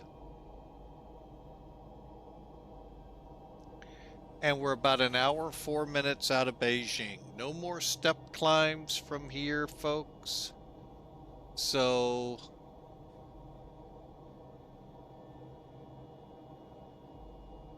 while I'm here, I might as well look.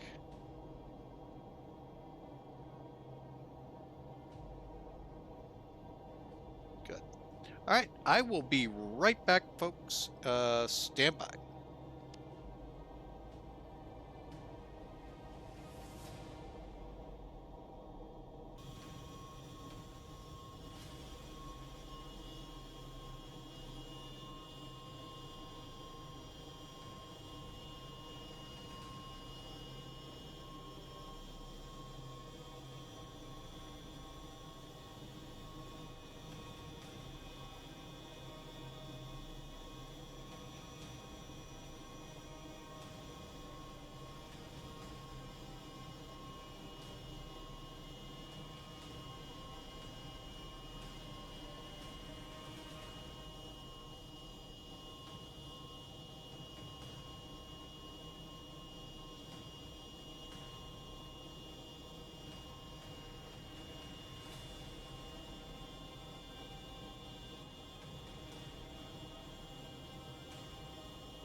All right, folks, I'm back with you. Oh, man. All right, so good time with the MD-11 today.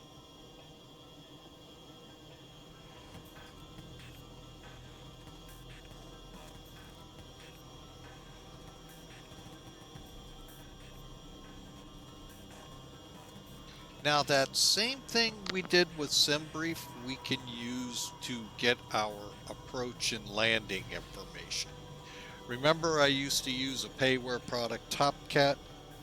Well, SimBrief has, I mean, they're not dead on, but they're pretty good. Everything's matching up close. So we'll be doing that for our arrival.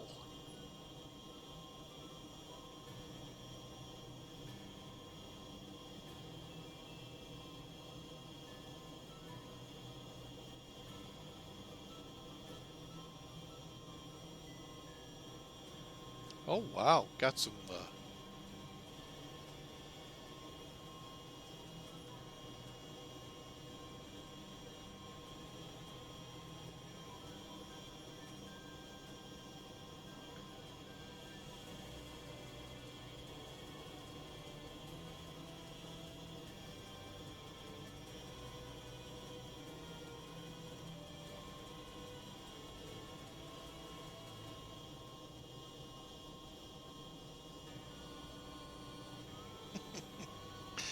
oh, our dog, really. What's this? Hang on.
All right, folks, just working with a few things here. I still would love to know how to utilize managed predictions in a way to either use channel points or biddies for people to predict with. And I can't seem to ever get it to work. I follow the videos and the step-by-steps and it doesn't work. But folks, if you do want to set a prediction, now it will not cost you a thing. All you got to do is do like I am here.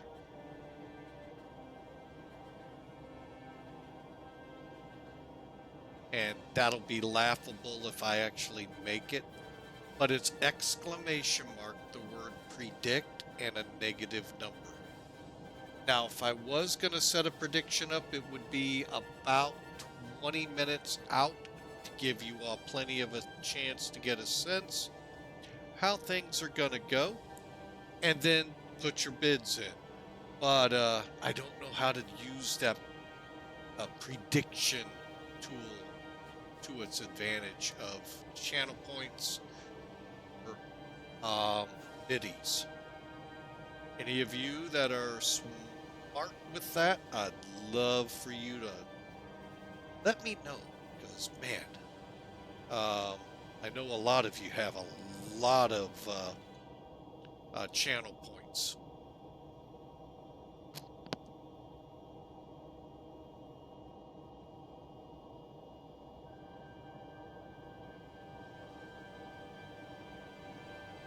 But welcome in, folks. Thank you so much. Like I said at the opening here, I came very close to not being able to come on this evening.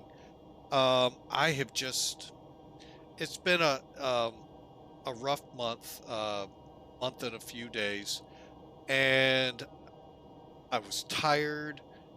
I still have the headache, but we're gonna push through that. And just not feeling all the greatest. And I'm glad I pushed the button that said live. And coming on, seeing the subscribers and hearing from the followers, just helps a lot. And I want to say thank you to y'all.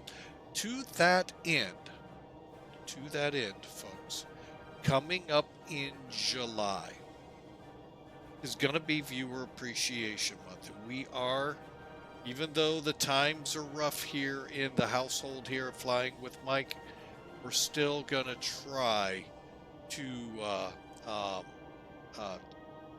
run a couple streams where we gift you, the viewers. This is all about you this upcoming month. I'm just going to be the one flying, and I'm looking for suggestions over on our Discord channel. So any ideas? And I'm toying with a couple of ideas on top of that. So one of them, I have no idea to do it properly, how to do it properly. So I'm keeping that one kind of close to my chest, so we get it done properly. But the other, I may try to do a subathon to try to push the stream forward more so we can do things. And so look for that starting 1 July. Why July? As Hawker came in here earlier and said happy 3 years in July, and I have to get the date again, we became an affiliate here at Twitch. So like I said, I'll get the date, and that date will actually be hopefully a group fly day, barring anything that we may have in the family here already, set up. But I usually want to fly a good group, get you all together, get up in the air. We'll be on VATSIM, POSCON, but we're going to fly, and it's all about you guys. So Really, really? No, we're not doing DCS. That I won't, and neither will I jump on that other bandwagon. I know you were a hawker, I know. So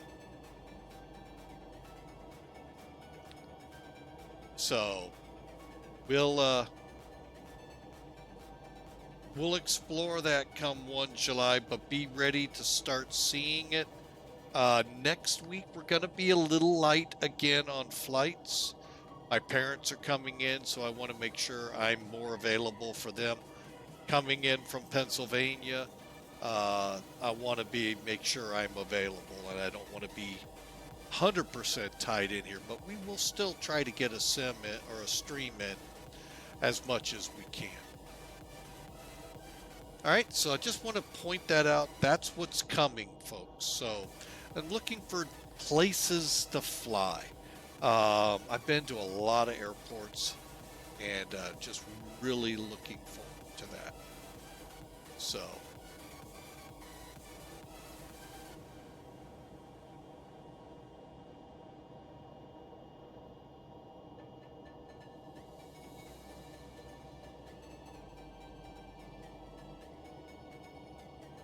all right, and folks, we're now 50 minutes out of Beijing. Let me see exactly where we're hiding on the maps.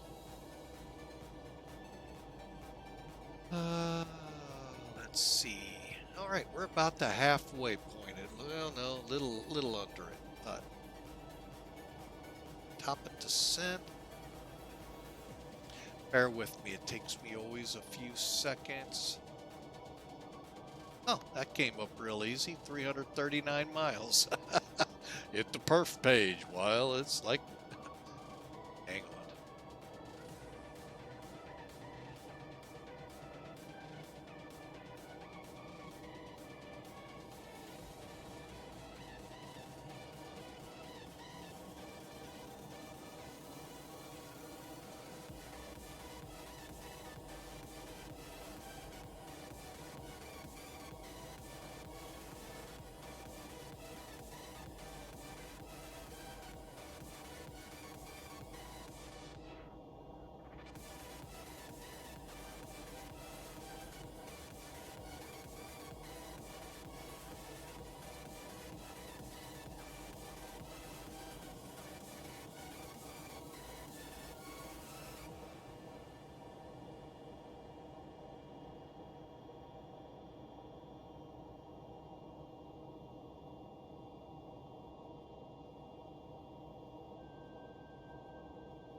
Oh yeah, we're not even close to the halfway point yet.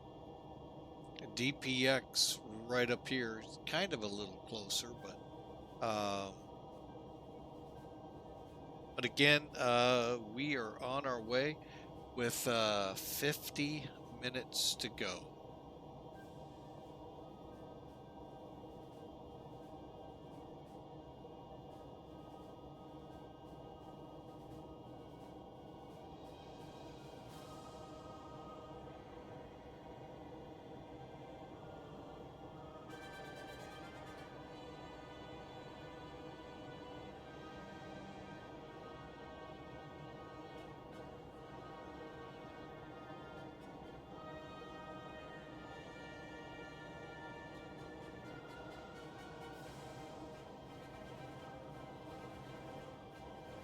All right, folks, while we're got some time here, let's look over. So at AVBOX, we're going to be... okay, the reason for the wacky numbers here, they're in meters. And I'm not 100% sure. Oh yeah, here we go. What we were looking for is right here. Here's your conversions. What that means when they tell you need you at 5,400 meters, that's 17,700. So they're giving you the conversions. Same with the Q and H. Now this doesn't make sense. This looks like feet to meters. So tells you how long their runways are. Like for instance, we're going to be landing on a 3,800 meter runway. Well, obviously it's 12,467 feet. Over here, it's not even on the chart. Thankfully, it's on the airport direct. But anyway, so for this flight, folks, we're looking at 11,800 as our transition level, which is flight level 3,600 meters. So at 3,600 meters on here, we switch. Oh, wait, is it there? Yeah, it'll be in the blue box there. We switch to whatever the pressure is there. Okay.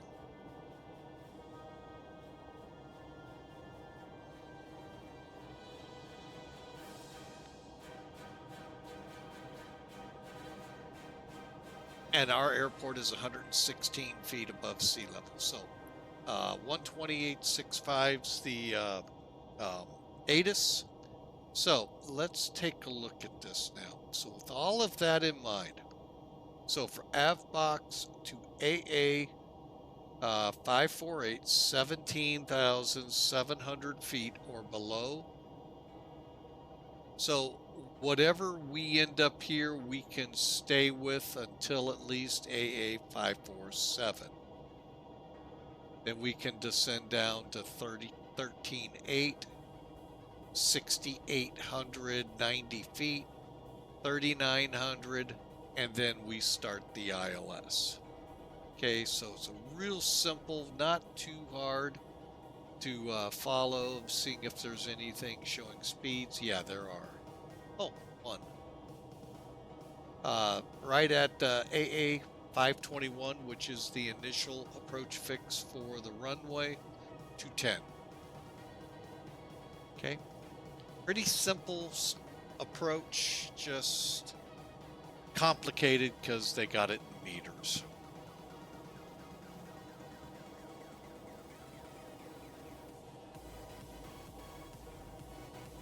And then they complicate it again. I just noticed it's an RNAV ILS DME 7.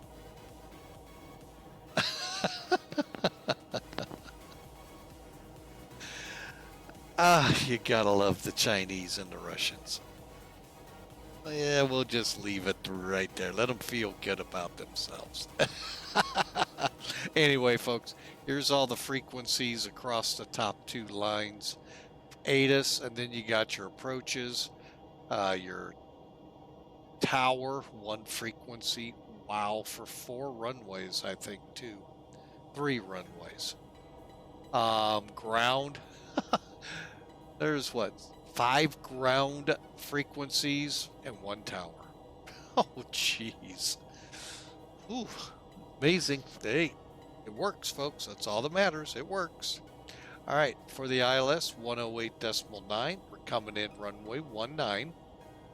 Final approach course, 179. 5 DME off the localizer. We need to be at 1,970 feet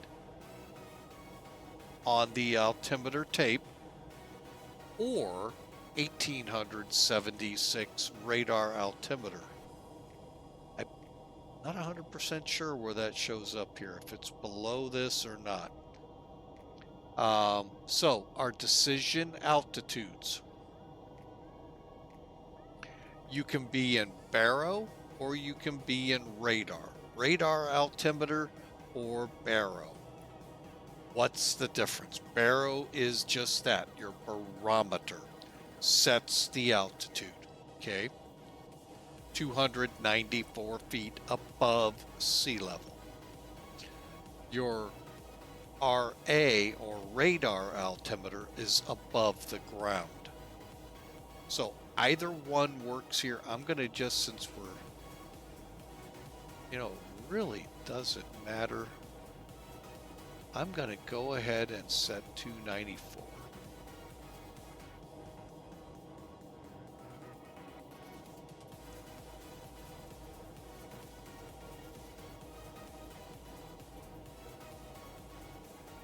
There we go. And then continuing on, there's your altitude. There's your at the runway airport reference point. Missed approach. 660 feet. Hang a left to Guanghuang VOR and at 1970 feet and enter the hold.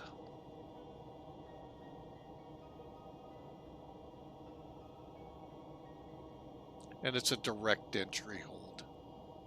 Okay, another neat gauge right here. I like it. I wish the US would kind of pick up a little more on it. I'll explain it here in a second. All right, so remember I told you 521, we got to be at 3940. Bear with me a second. Yeah, 3940 to 10 maximum. All right, so that means anything below 210, you're allowed to fly there. Okay. Come over to 520, still at 3940. And just so you know, we're 16.4 DME on the ILS. What is, oh, this one. Okay. I was trying to figure out where's the other one. Okay, it's right here. So yeah, we'll work off the localizer. Now, where this comes in handy is from the distance 5.5 to the runway. So let's say the glide slopes out. Heck, we didn't even have localizer. So we were flying that magenta line, folks, descending very cautiously till we busted out and could see the runway. Now, today we're visual. Okay. We're going to come off, be watching for it, and we'll take over. We should have no troubles here. Now, at 5.5, we're supposed to be at 1,970 feet. MSL. That's on your altitude strip here. Okay. Can't see it. It's behind charts right now. However, at 5 miles, we should be at 1,790, 4 miles. So if we're coming down without a glide slope, we now have references to where we should be. Albeit, without a glide slope, it does raise your minimums. But here you go, descending in. So from here to here, this chart really helps. Even when the glide slope's working. You can do a quick glance over, okay, everything seems good. Your speeds will be probably around 900 feet a minute, I'll bet. And again, minimums, visually, we need at least 800 meters or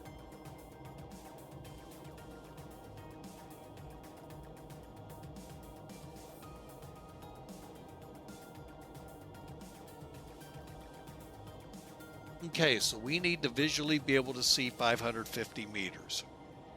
Wait a minute, 800 meters. However, if you don't have a flight director, autopilot, or HUD, it's 800 meters. Oh, that's your RVR. Hiles, Pappies on the left, and there's your missed approach. So ALS out, so glide slope out. You see how everything jumps up about 200 feet? Makes sense. All right, so there you have it, folks.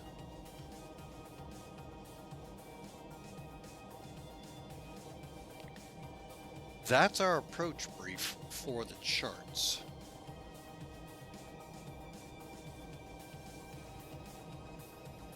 $236 miles out. Now what I'm going to do is go to Sim Brief, off Sim Toolkit,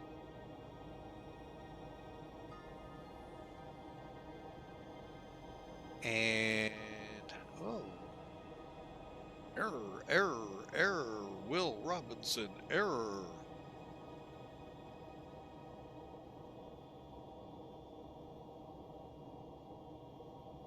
All right, here we go. We're coming in runway.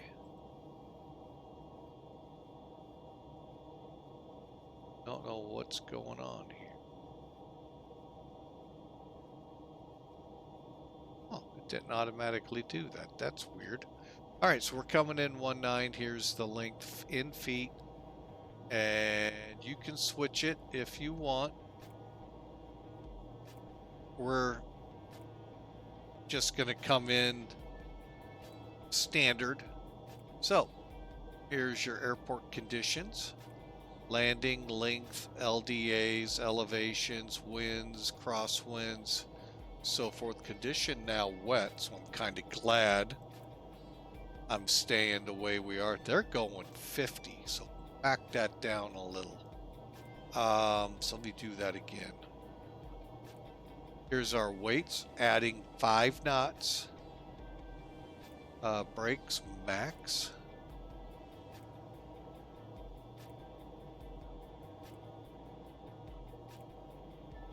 Huh. Okay. 7,600 feet. No, so VAP 163. Landing speed's gonna be 155-ish.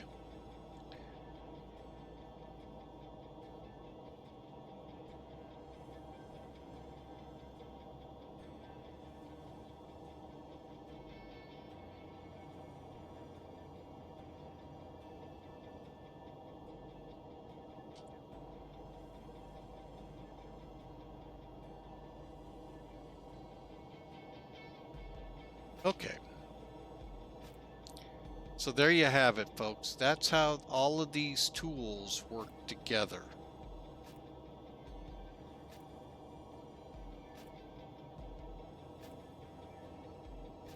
"37 minutes. About 200 miles we're going to start in.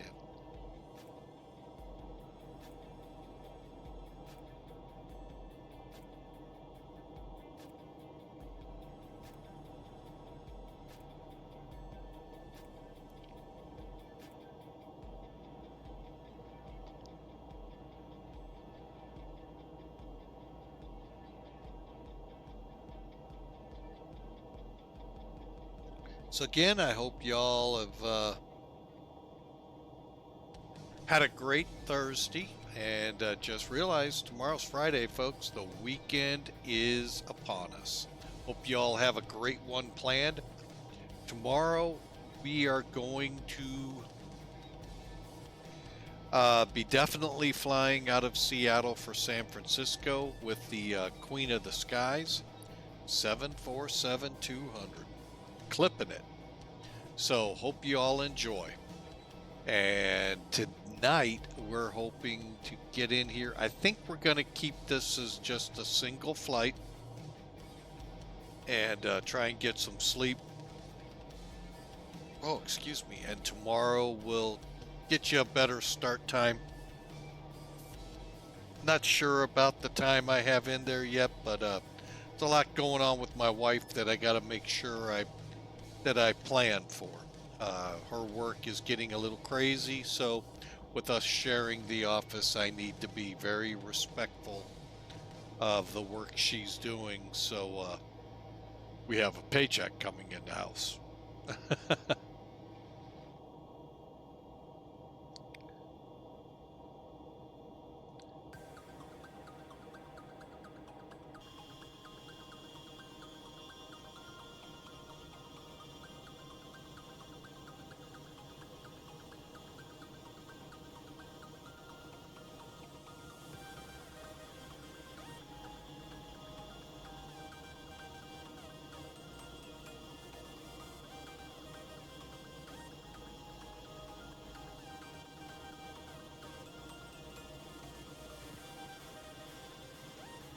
But again, thanks for being a part of Flying with Mike tonight. I sure appreciate y'all. And looking forward to many more flights.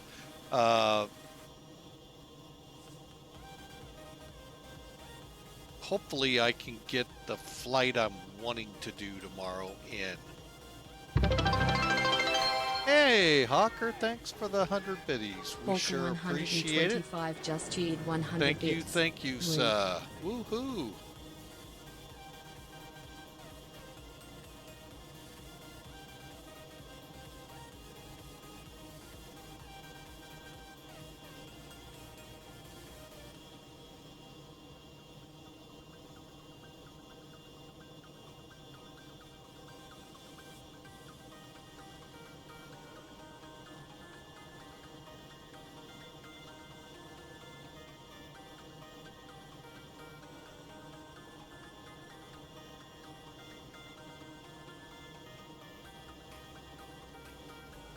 I'll be right back, folks.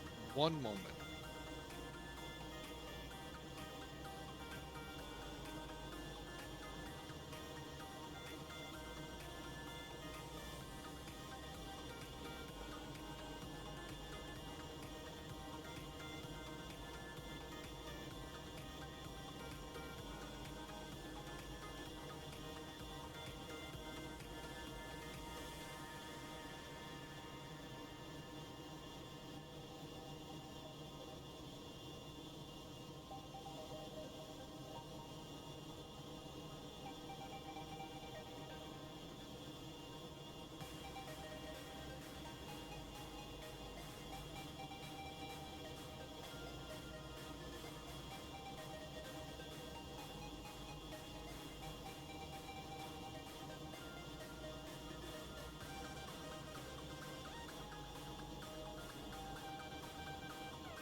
All right, folks, sorry about that. Had to get some more Motrin to try to knock this headache out.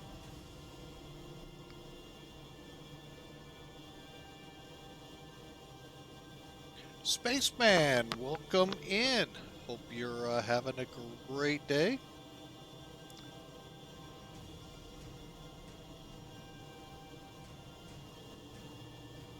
The military cure-all. Yep. Yeah.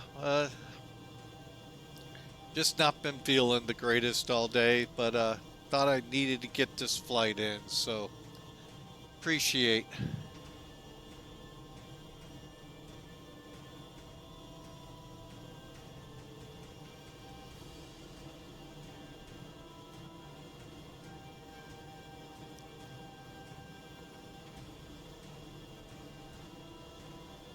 All right. Let's see. We should be about 150 to go to top of descent.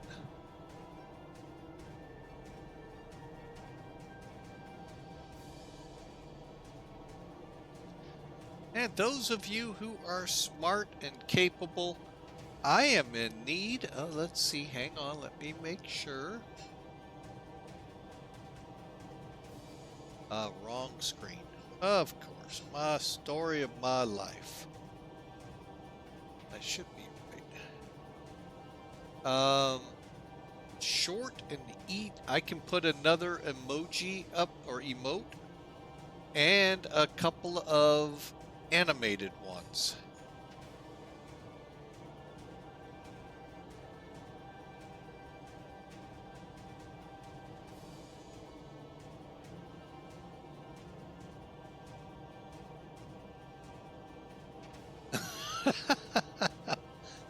So, looking for either how to do it or those of you smart enough that know how to do it. Good emote and an animated one or two.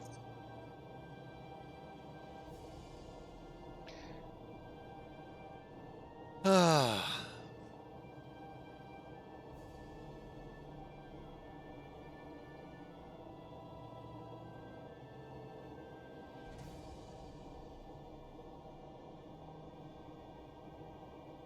The guy who made. Ah. Oh, both of you. Okay. Well, I appreciate it. I sure do. I've run out of ideas for what to put in for emotes. I look at other channels, like what they have, but that's where it ends.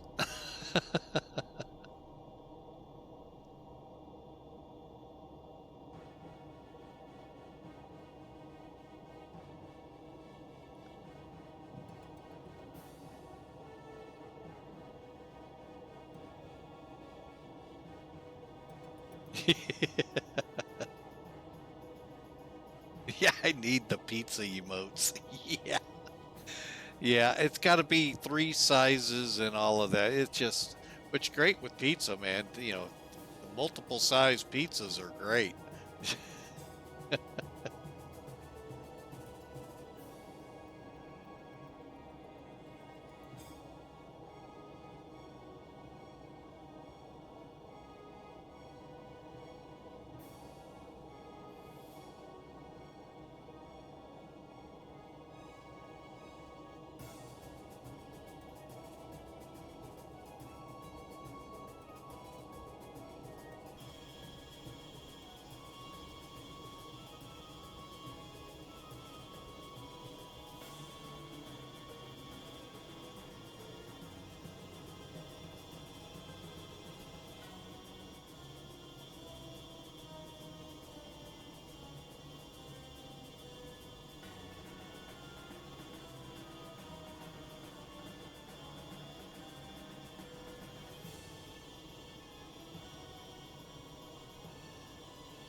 Can I route myself to Japan?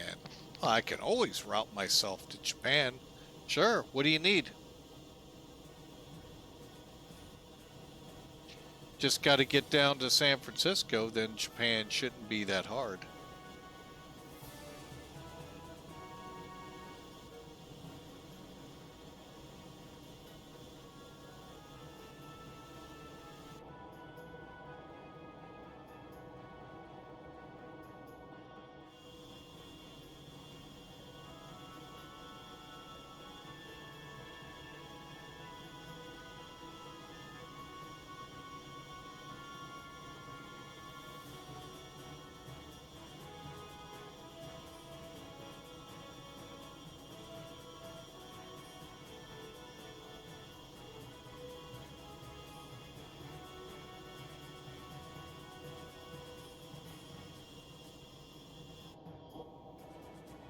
Yeah, I can head over to Japan, no problem.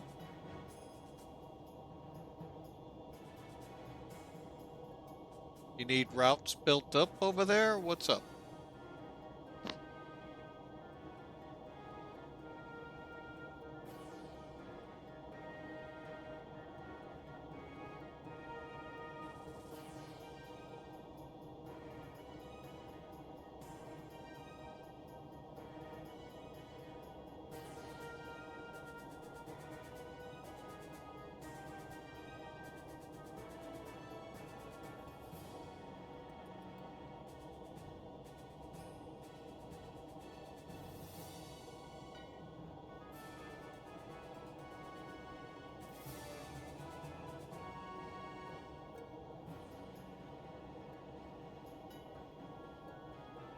All right, we are at the infamous point, folks. 183 miles out. Let's go to the takeoff page, which is now the approach page. So we're looking at pretty close on speed, 164, 159. So folks, very close indeed. We planned, the system said 163, so that's actually pretty good. Planning 35 on the flaps. We'll go medium on the brakes.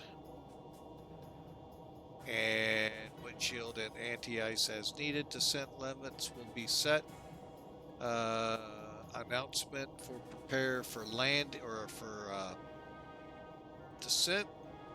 We got our descent and set for 294 baro over there. I'm just gonna set minimums. 200 over here. Perfect.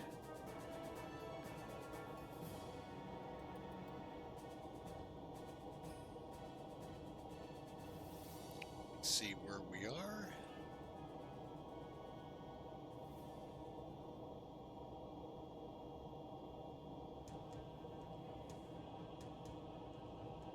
All right, we are. Tell me. They're saying top of descent right there. We need to be at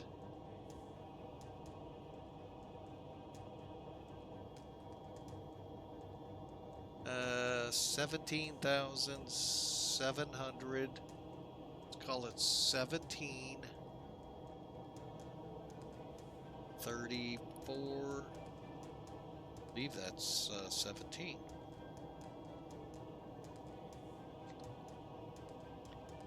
Times 3. 51 miles.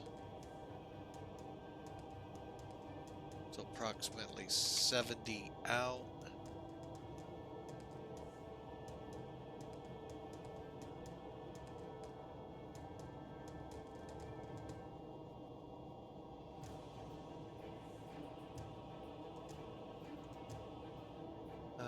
Let's see.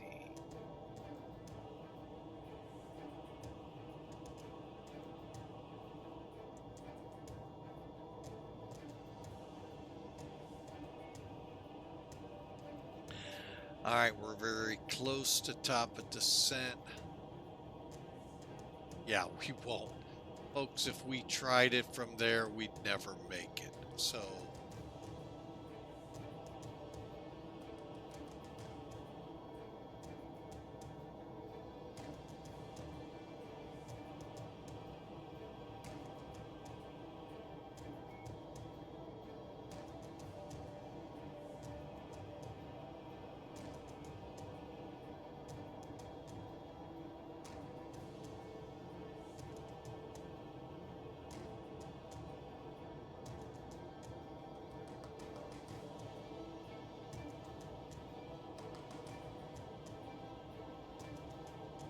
I think what we'll do is at Ogog,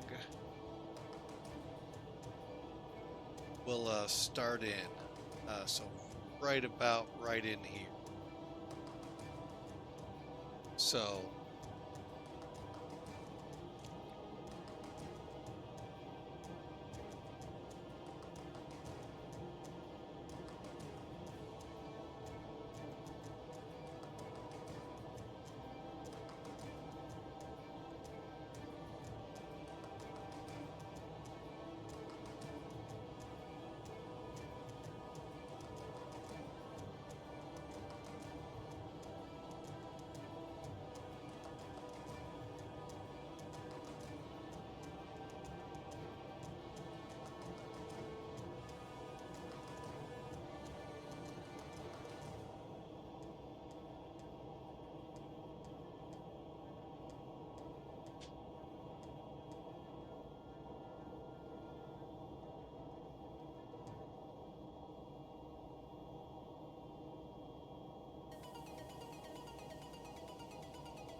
oh, by the way, Hawker, since I've been asked to head to Japan, that offer of long distance flying is now on the table.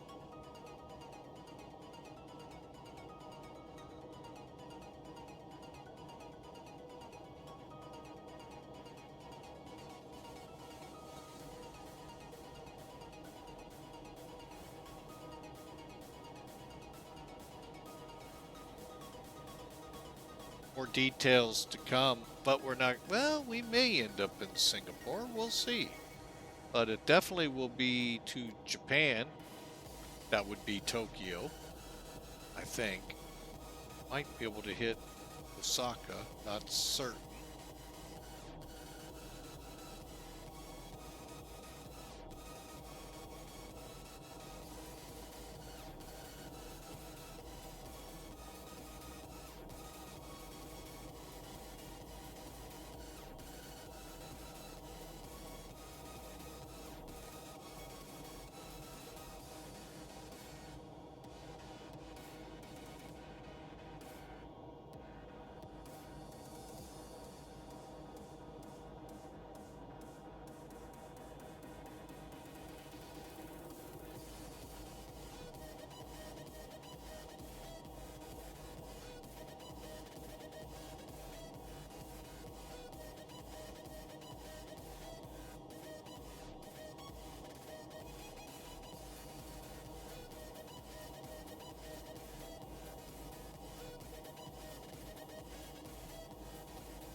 All right, we're at top of descent, folks. Let's start her down. Be a little high.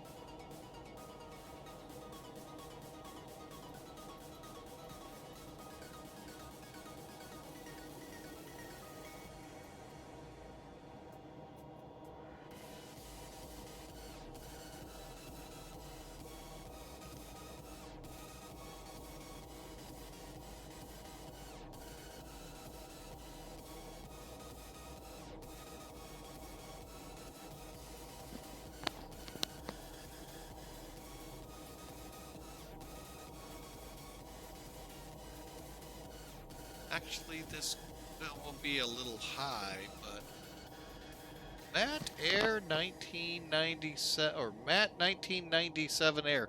I always get that wrong. Welcome in, sir. Thank you so much for taking some time out today on Friday Eve. It's going well. Thank you, sir. Thank you. Hope all is well with you.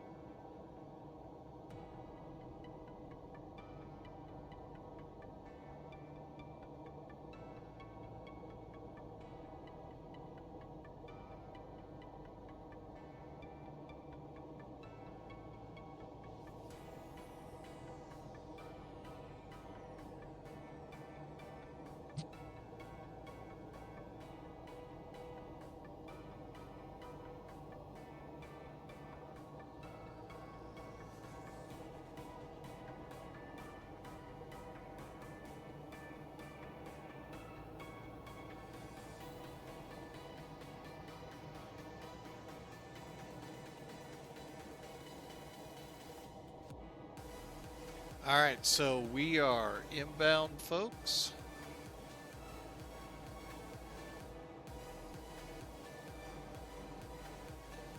To Beijing, China.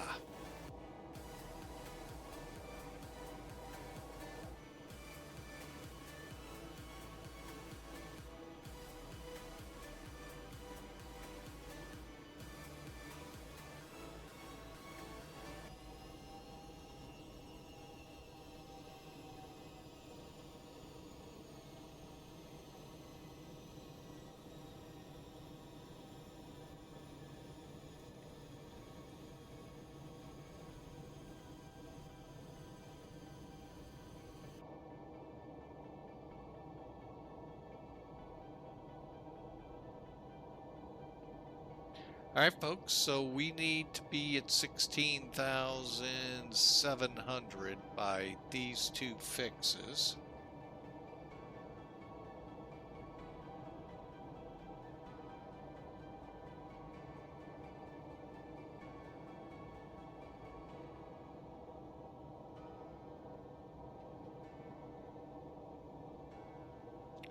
Happens to be 5,100 meters.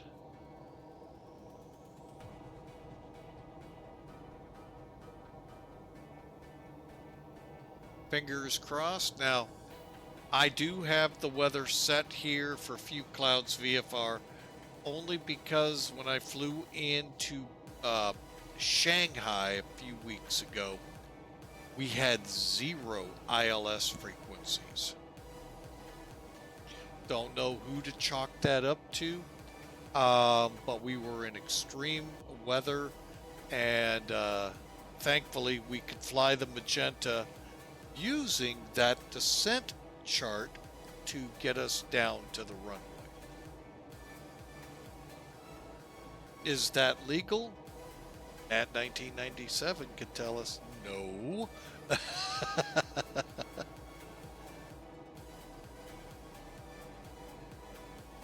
But we made it.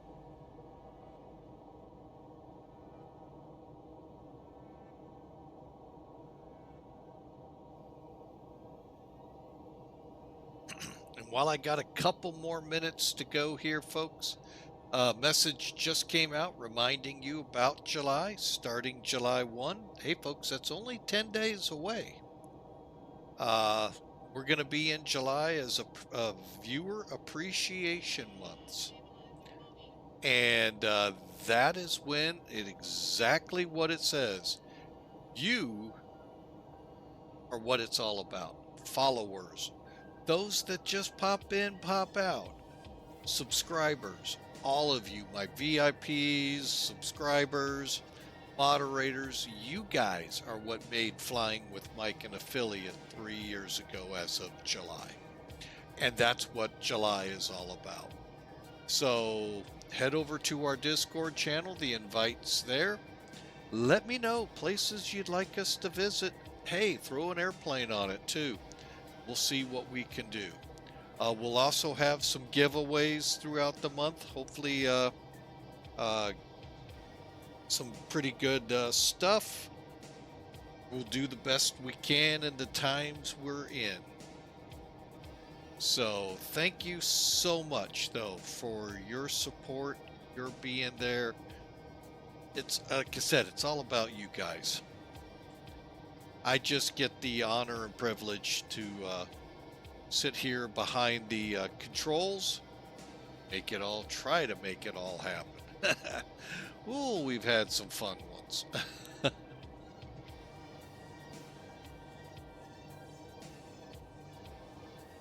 And that goes for YouTube, guys. You are just as important to this equation. It's both platforms, folks, that we're appreciating. So thank you again so much. And folks, if you've missed something, be watching. It'll be on YouTube here shortly. You know, they always say, whatever you say online, it follows you. Well, there you go. It'll be sitting there on YouTube here sometime tomorrow.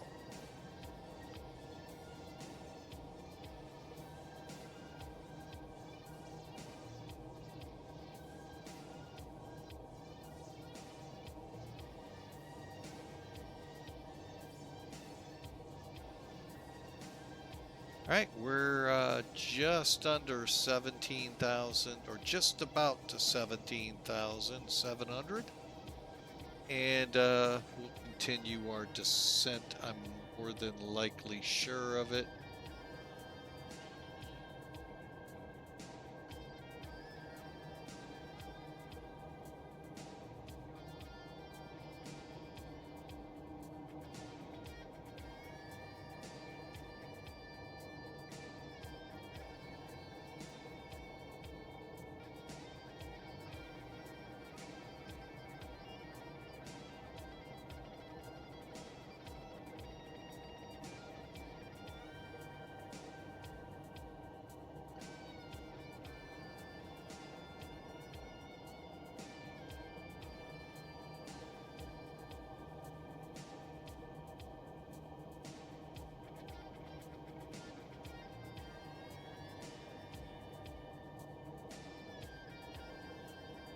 All right, folks, we're about to round the corner here. We're getting close to our arrival point, folks. We're about 10 minutes out, so buckle up, put your predictions in, exclamation mark predict, space, and a negative number.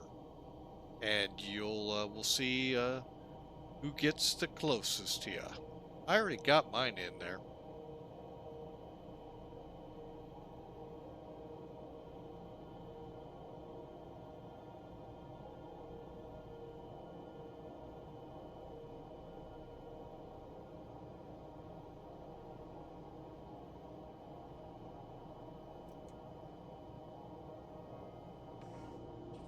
All right, we're 16.7. Next up is 13.8.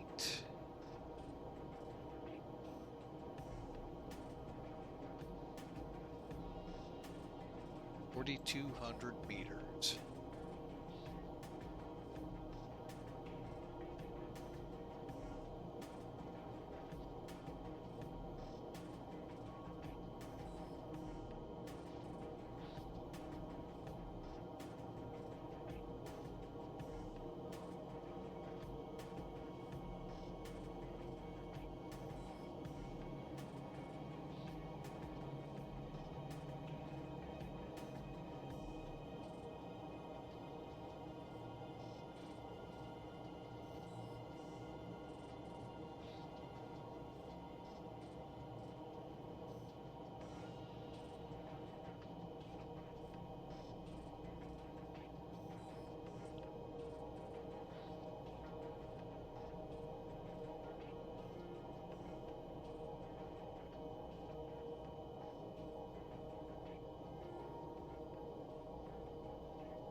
All right.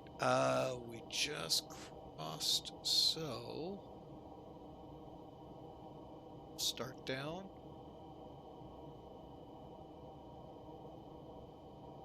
4,200.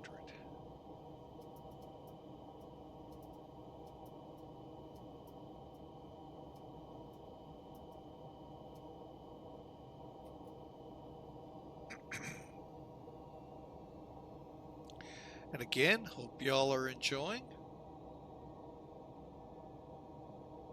Sorry about that.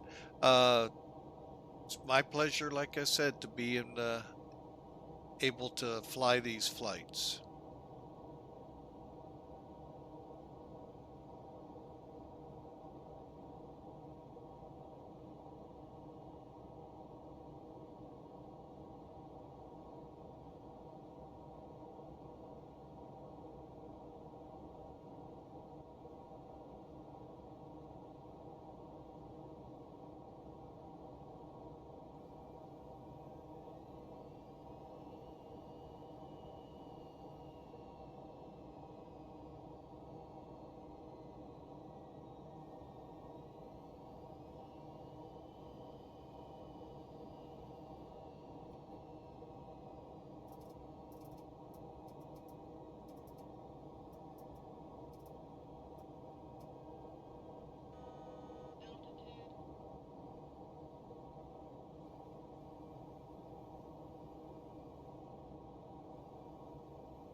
Altitude.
All right. So hope y'all are enjoying. And let's get some more checklist items taken care of. All right, seatbelts are on. Gear lights, spoilers, auto brakes. Okay, we'll get that all as we're coming across to grab the localizer. So, yeah, we're just about there, folks. Not much longer to go.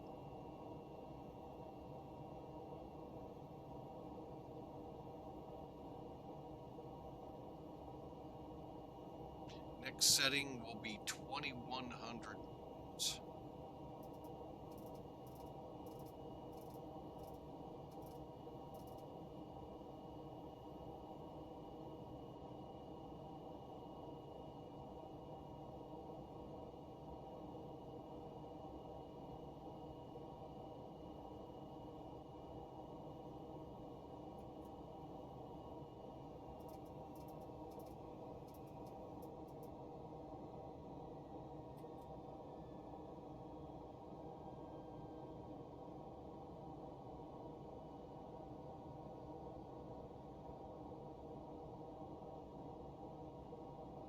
All right, let's get this thing really slowing up.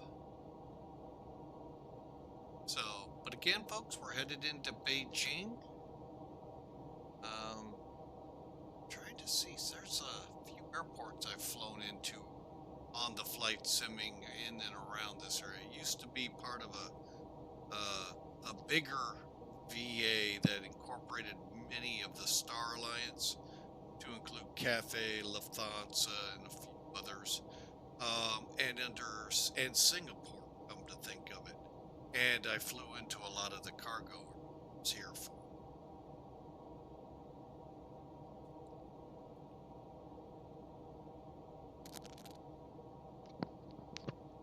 All right, let's do some double checks up here. Stabilizer motion.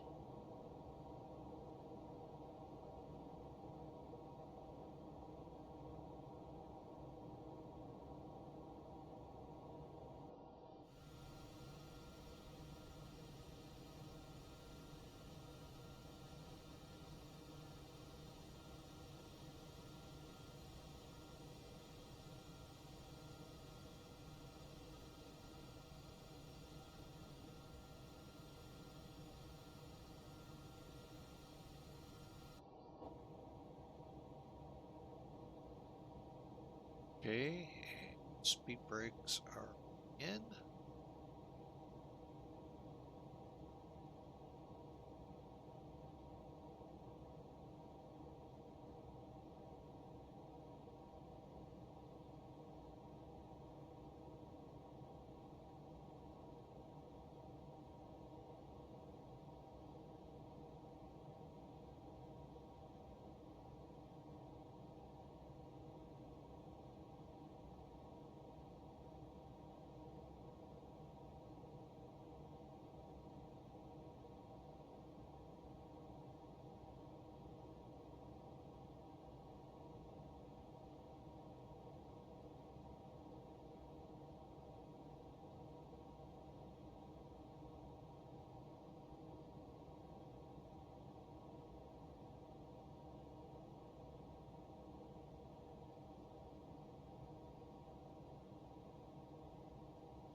Nope, don't hear the ATIS. I was just curious what it would be saying.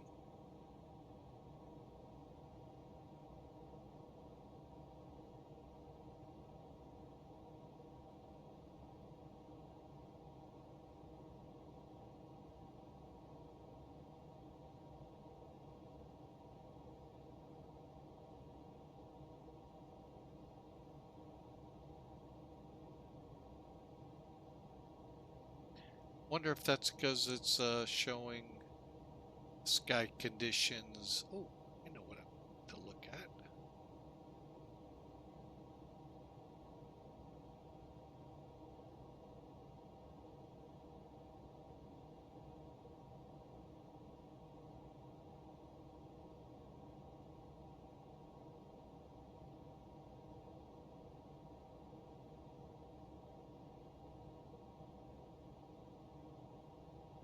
Okay, I'm not certain we would have had them.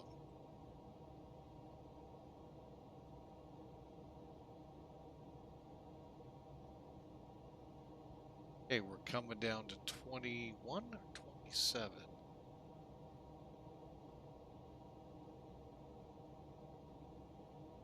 2100, okay.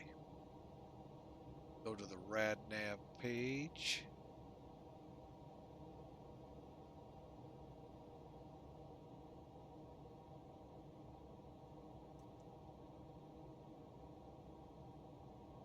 That's always disheartening not to see it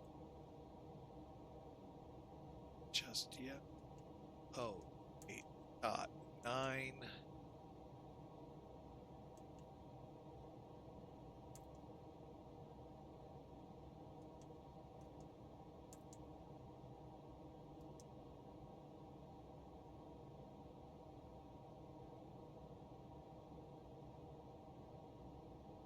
ISZ, hey, showed up on there. There we go. Didn't even do that, so I have a feeling it was a Navcraft thing, folks.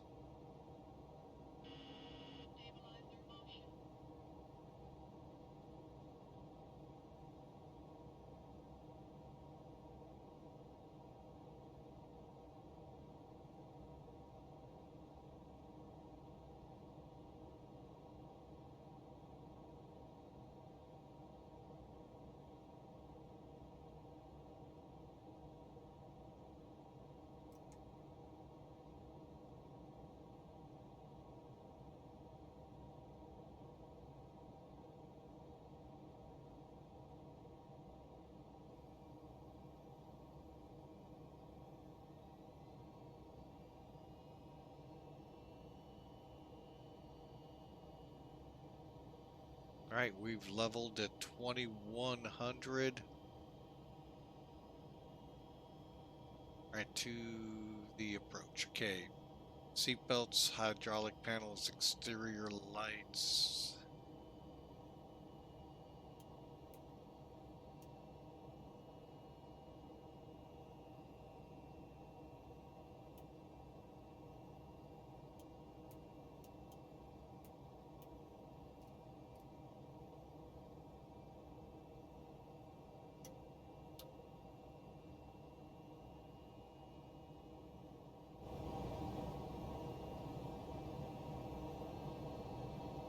Right, we start down to 3,940 feet. That'll be 1,200.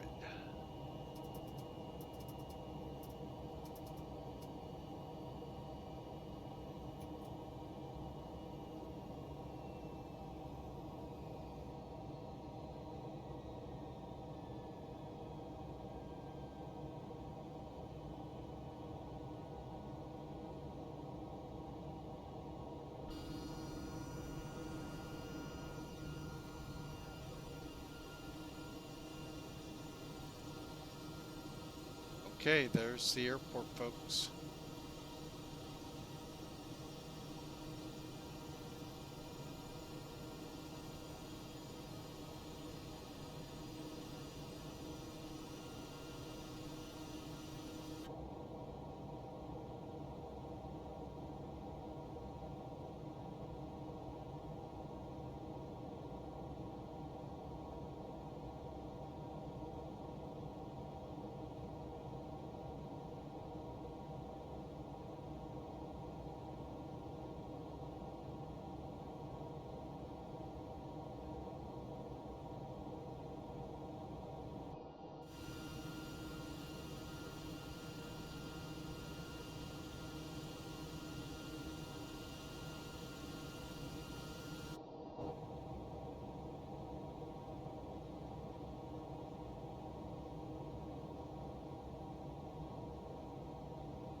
Altitude.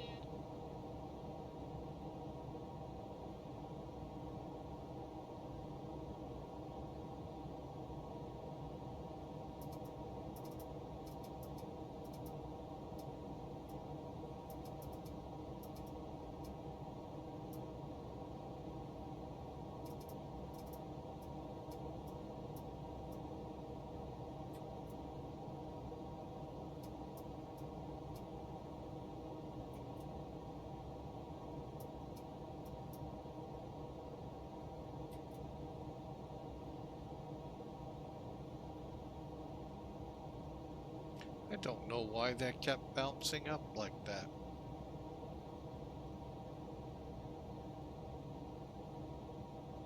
Alright, folks, we're coming into the 3,900. Slats out.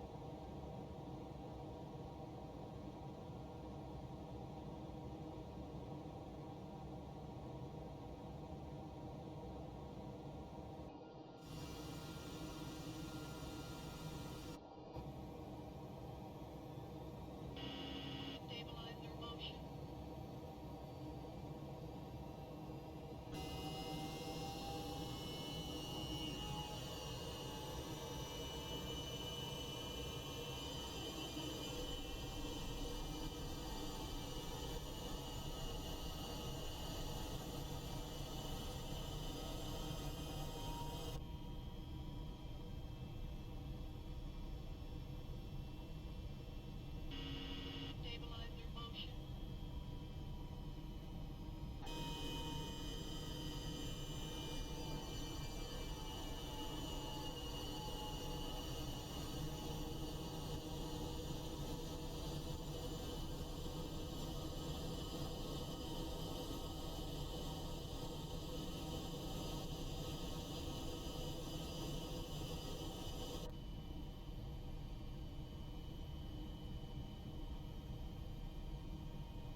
Okay, currently no localizer or no glide slope.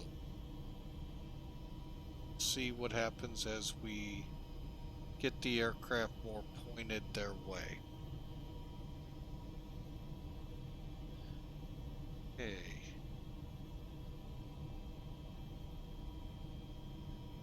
$16 miles out.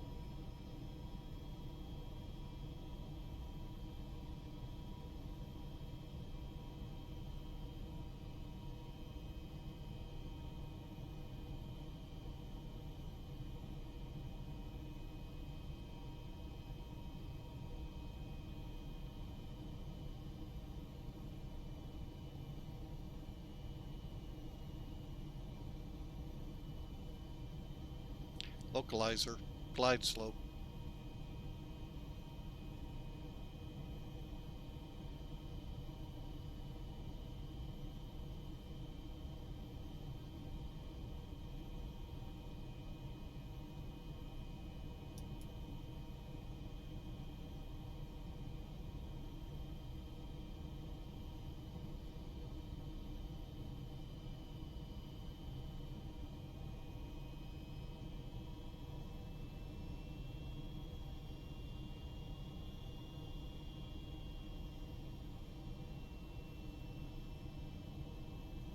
Okay, at 13.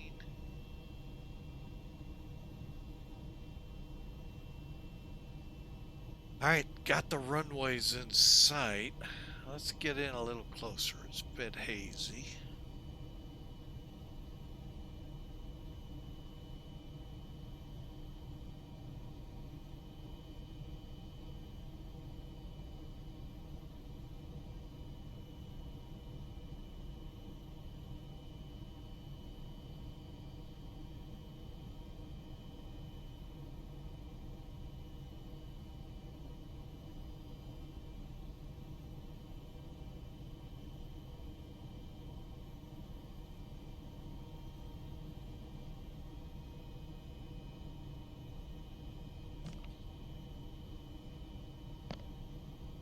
Mind you, folks, approach is 163. Go ahead. Slopes.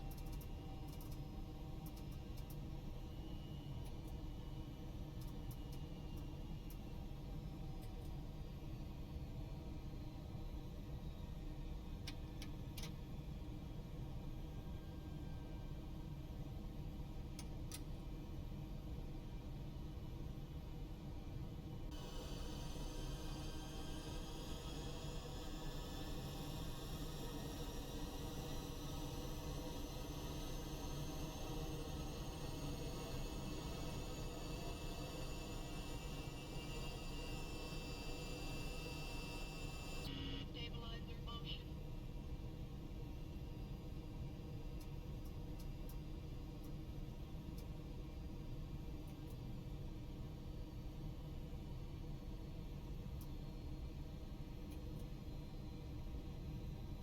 Okay, for green. Stabilizer motion. Flaps to 35.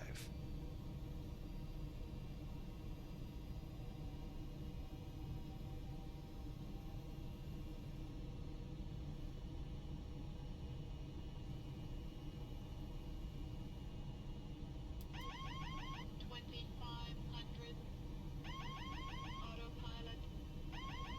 Autopilot.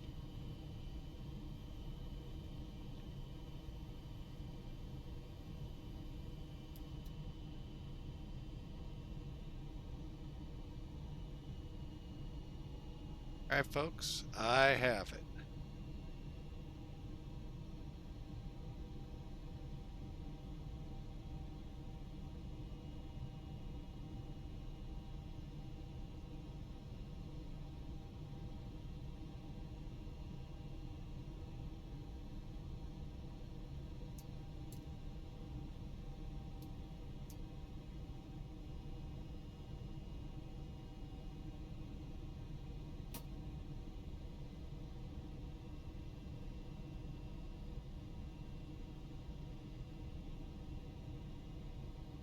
right. Oh, getting a little low. Getting a little low.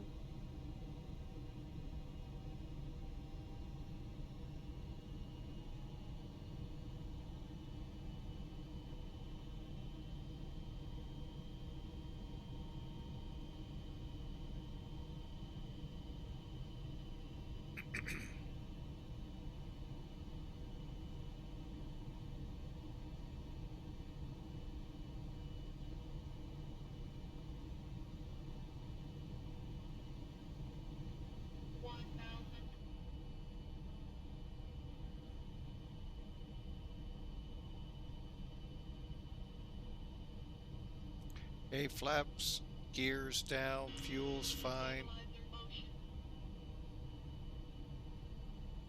On course.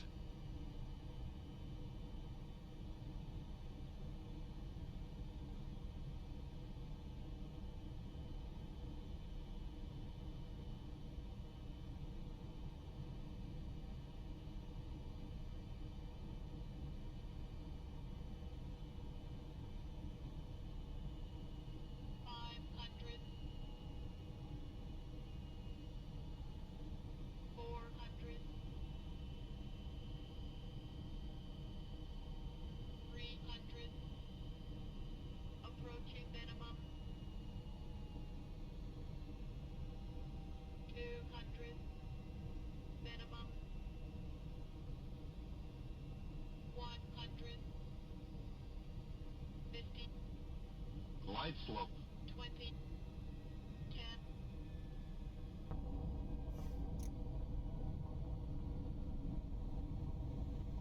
Reverse.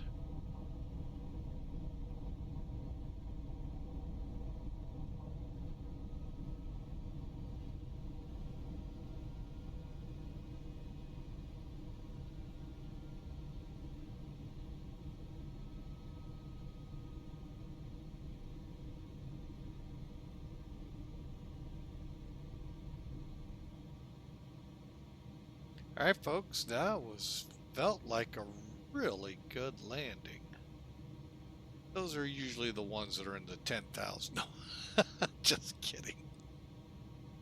All right, we'll see how that did here in a minute. We'll bring her into the gates.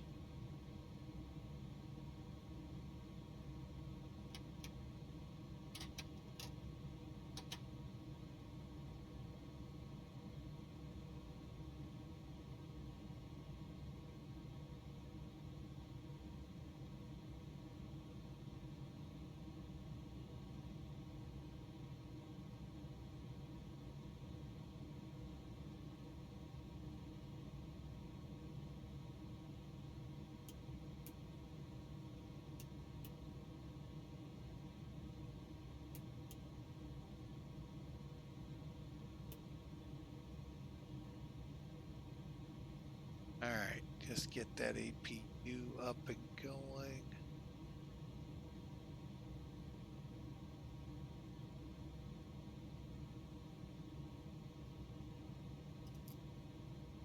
All right, welcome to Beijing, folks.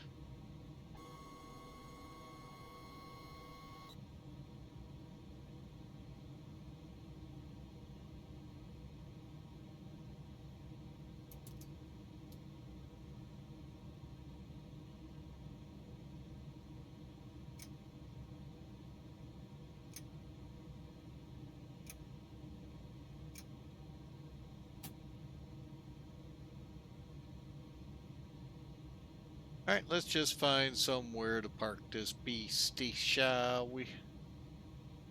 Let me just see what we just passed.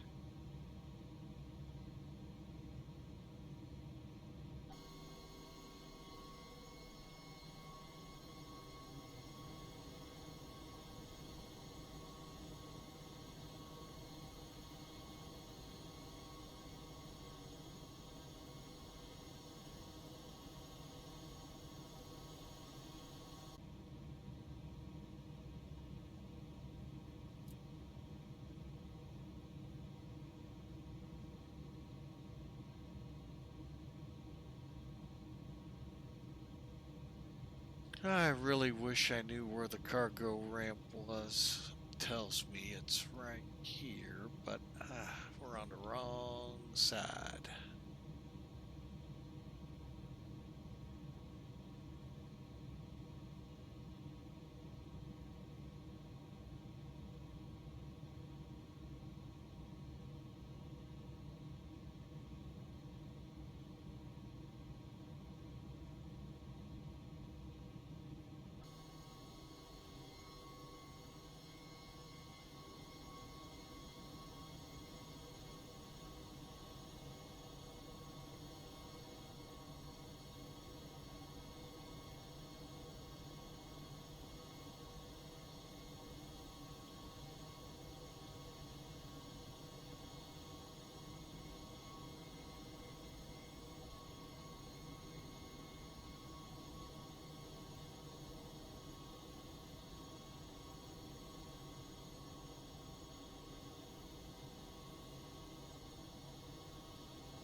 We'll just park in here.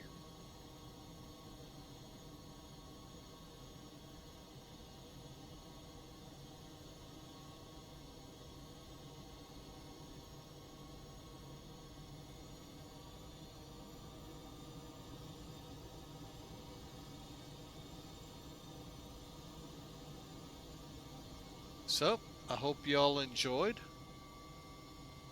Get her in here.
All right, we're gonna go ahead and set up the brakes.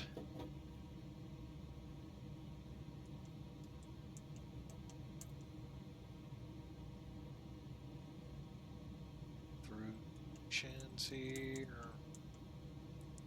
All right, let's shut her down. All right, so the EPU is on. Let's kick it.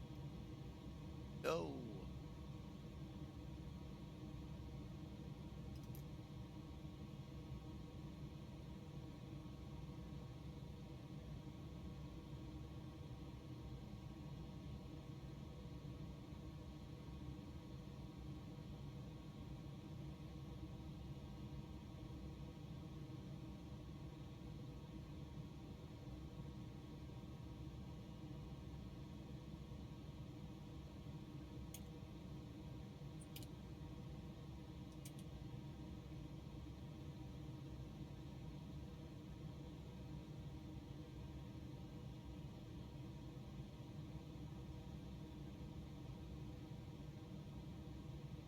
All right, transponder.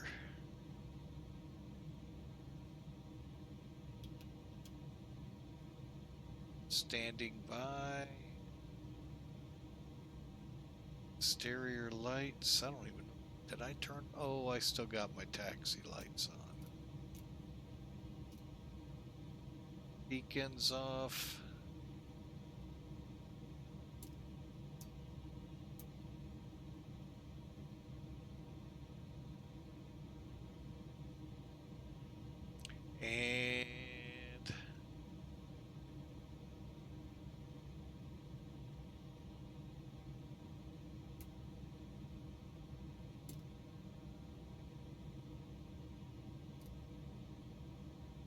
Okay.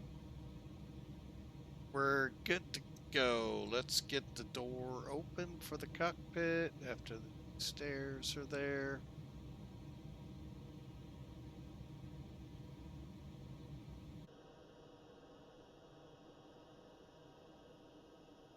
There you have it, folks. China cargo. I'm sure I'm in the wrong spot, but hey, who's really making sure?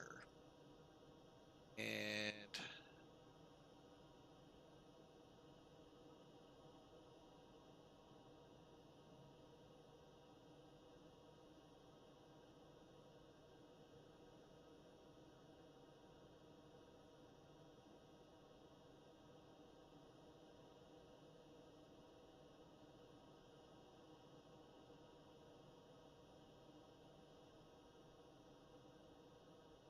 just seeing what's around us. Oh, Tokyo came up.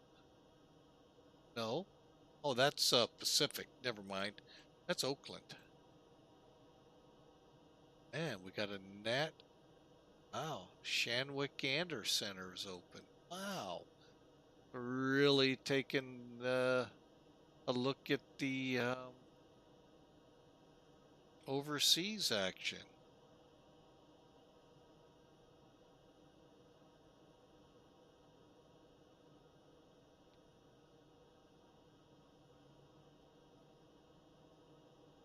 All right, let's see how we did.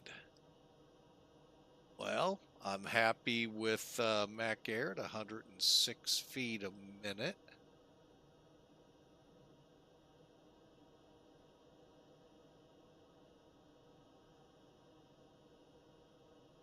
Ah, that is nice and refreshing. Forget,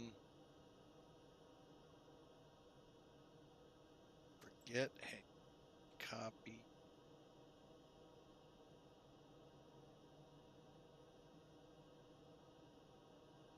There. All right. That looks good.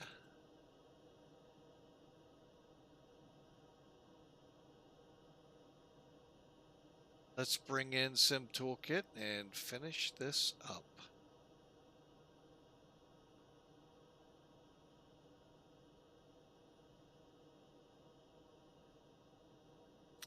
All right, 291 feet a minute. We'll take it, folks. That felt better, but we'll take it. Let's take a look at this real quick, number-wise. Then we'll take a look at it, hopefully, in the air. Okay, here's the routing. Looks pretty good, like it should have. Okay, a 2-hour flight, 594 miles, 14,400 kilograms of fuel, 1.2 Gs on the landing. Landed right on the landing speed, 156. I planned 155. You ain't getting a complaint out of this guy at 291 feet per minute. By the way, who won? I was the only one. Jeez.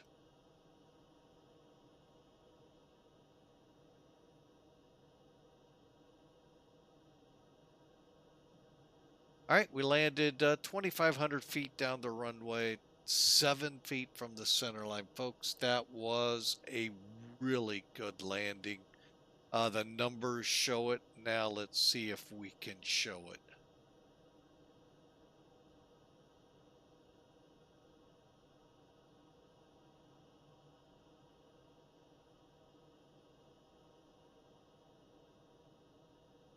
All right. Let's see what happens.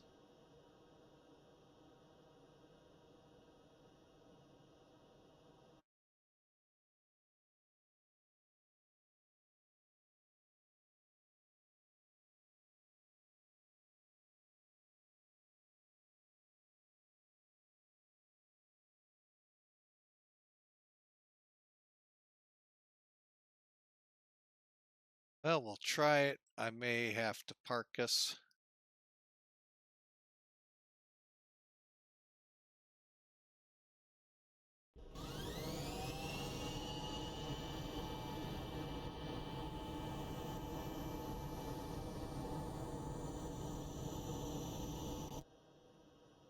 Hang on a second here, folks. Sometimes it'll close up, sometimes it won't.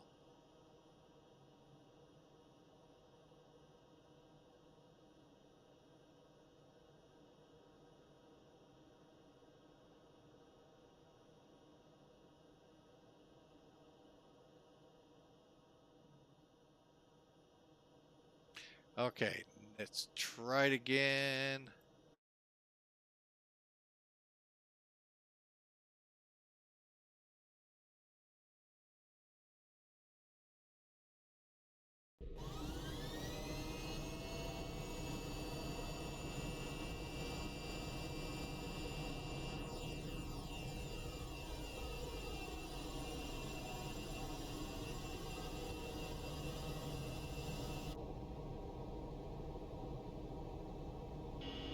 Stabilizer motion.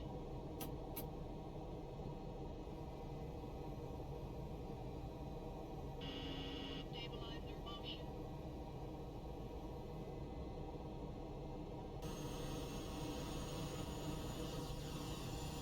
All right, there we go. Now it's looking a little better.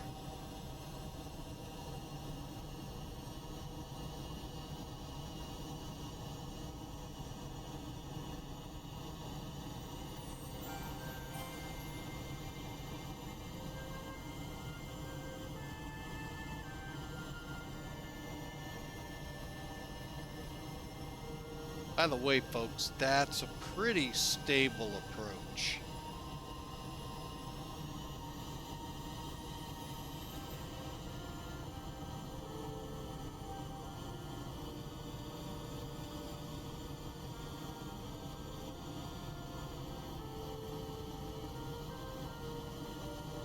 Other than it was a little high.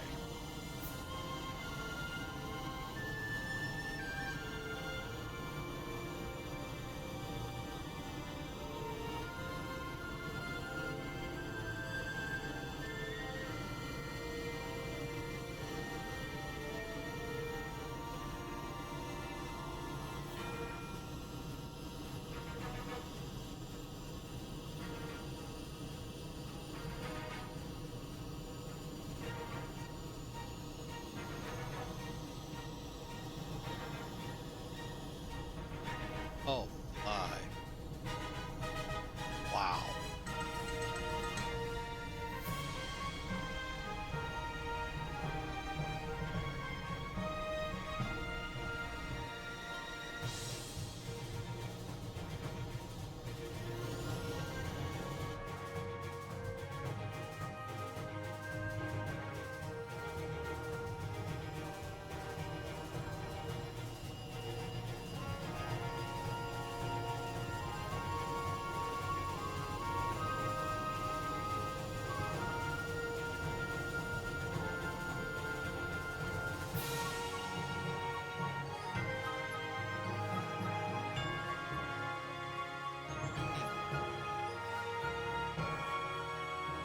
Very nice. Autopilot.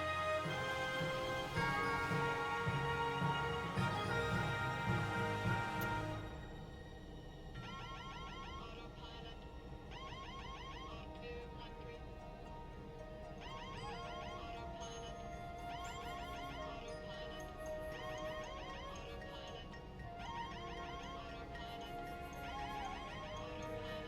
Autopilot. Autopilot. Autopilot.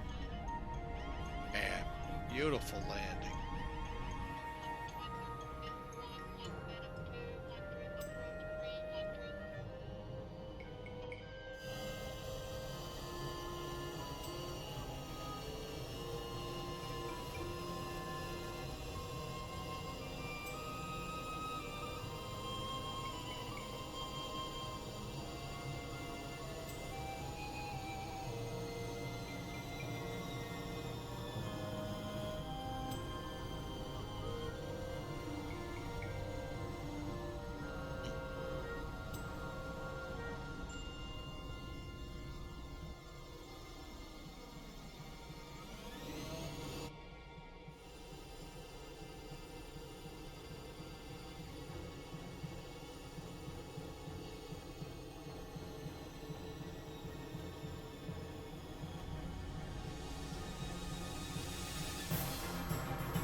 What a landing. Let's get one more look, and I don't know how this will come.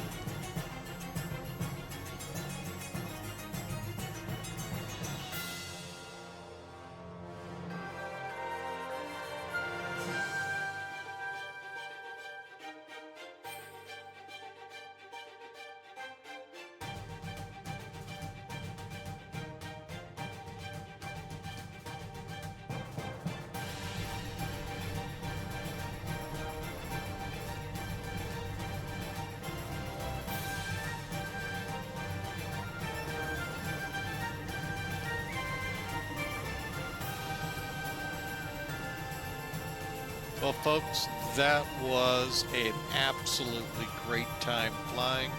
I want to say thank you all for being here. Sorry that we're in the break right now. Again, remember you always have YouTube available to catch what you miss.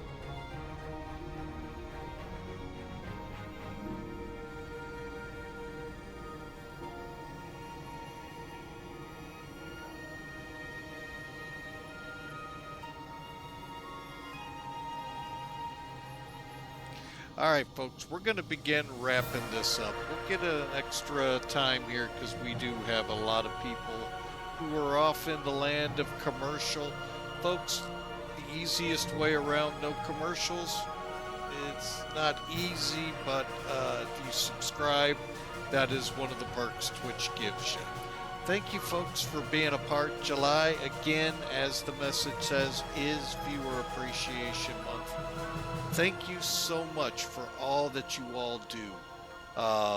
And for those coming out of commercial, again, if the commercials are just too much, Nerd with Wings in with Nerd 5 with Wings gift gifted 5 subscriptions to the community. Thank you, sir, so much for your generosity. Folks, we're going to head to the ramp here. MACAIR just got a subscription. I can't see all that went out. But thank you so much, Nerd with Wings, for your generosity. Folks, hang on a second here. Again, July is about you, the people that make Flying with Mike happen every day. It's you, the viewers. You're the ones that help give me ideas for where to fly. You're the ones that tune in. I'm just the lucky guy that's behind the controls here, trying my best to fly these airplanes as well as I can.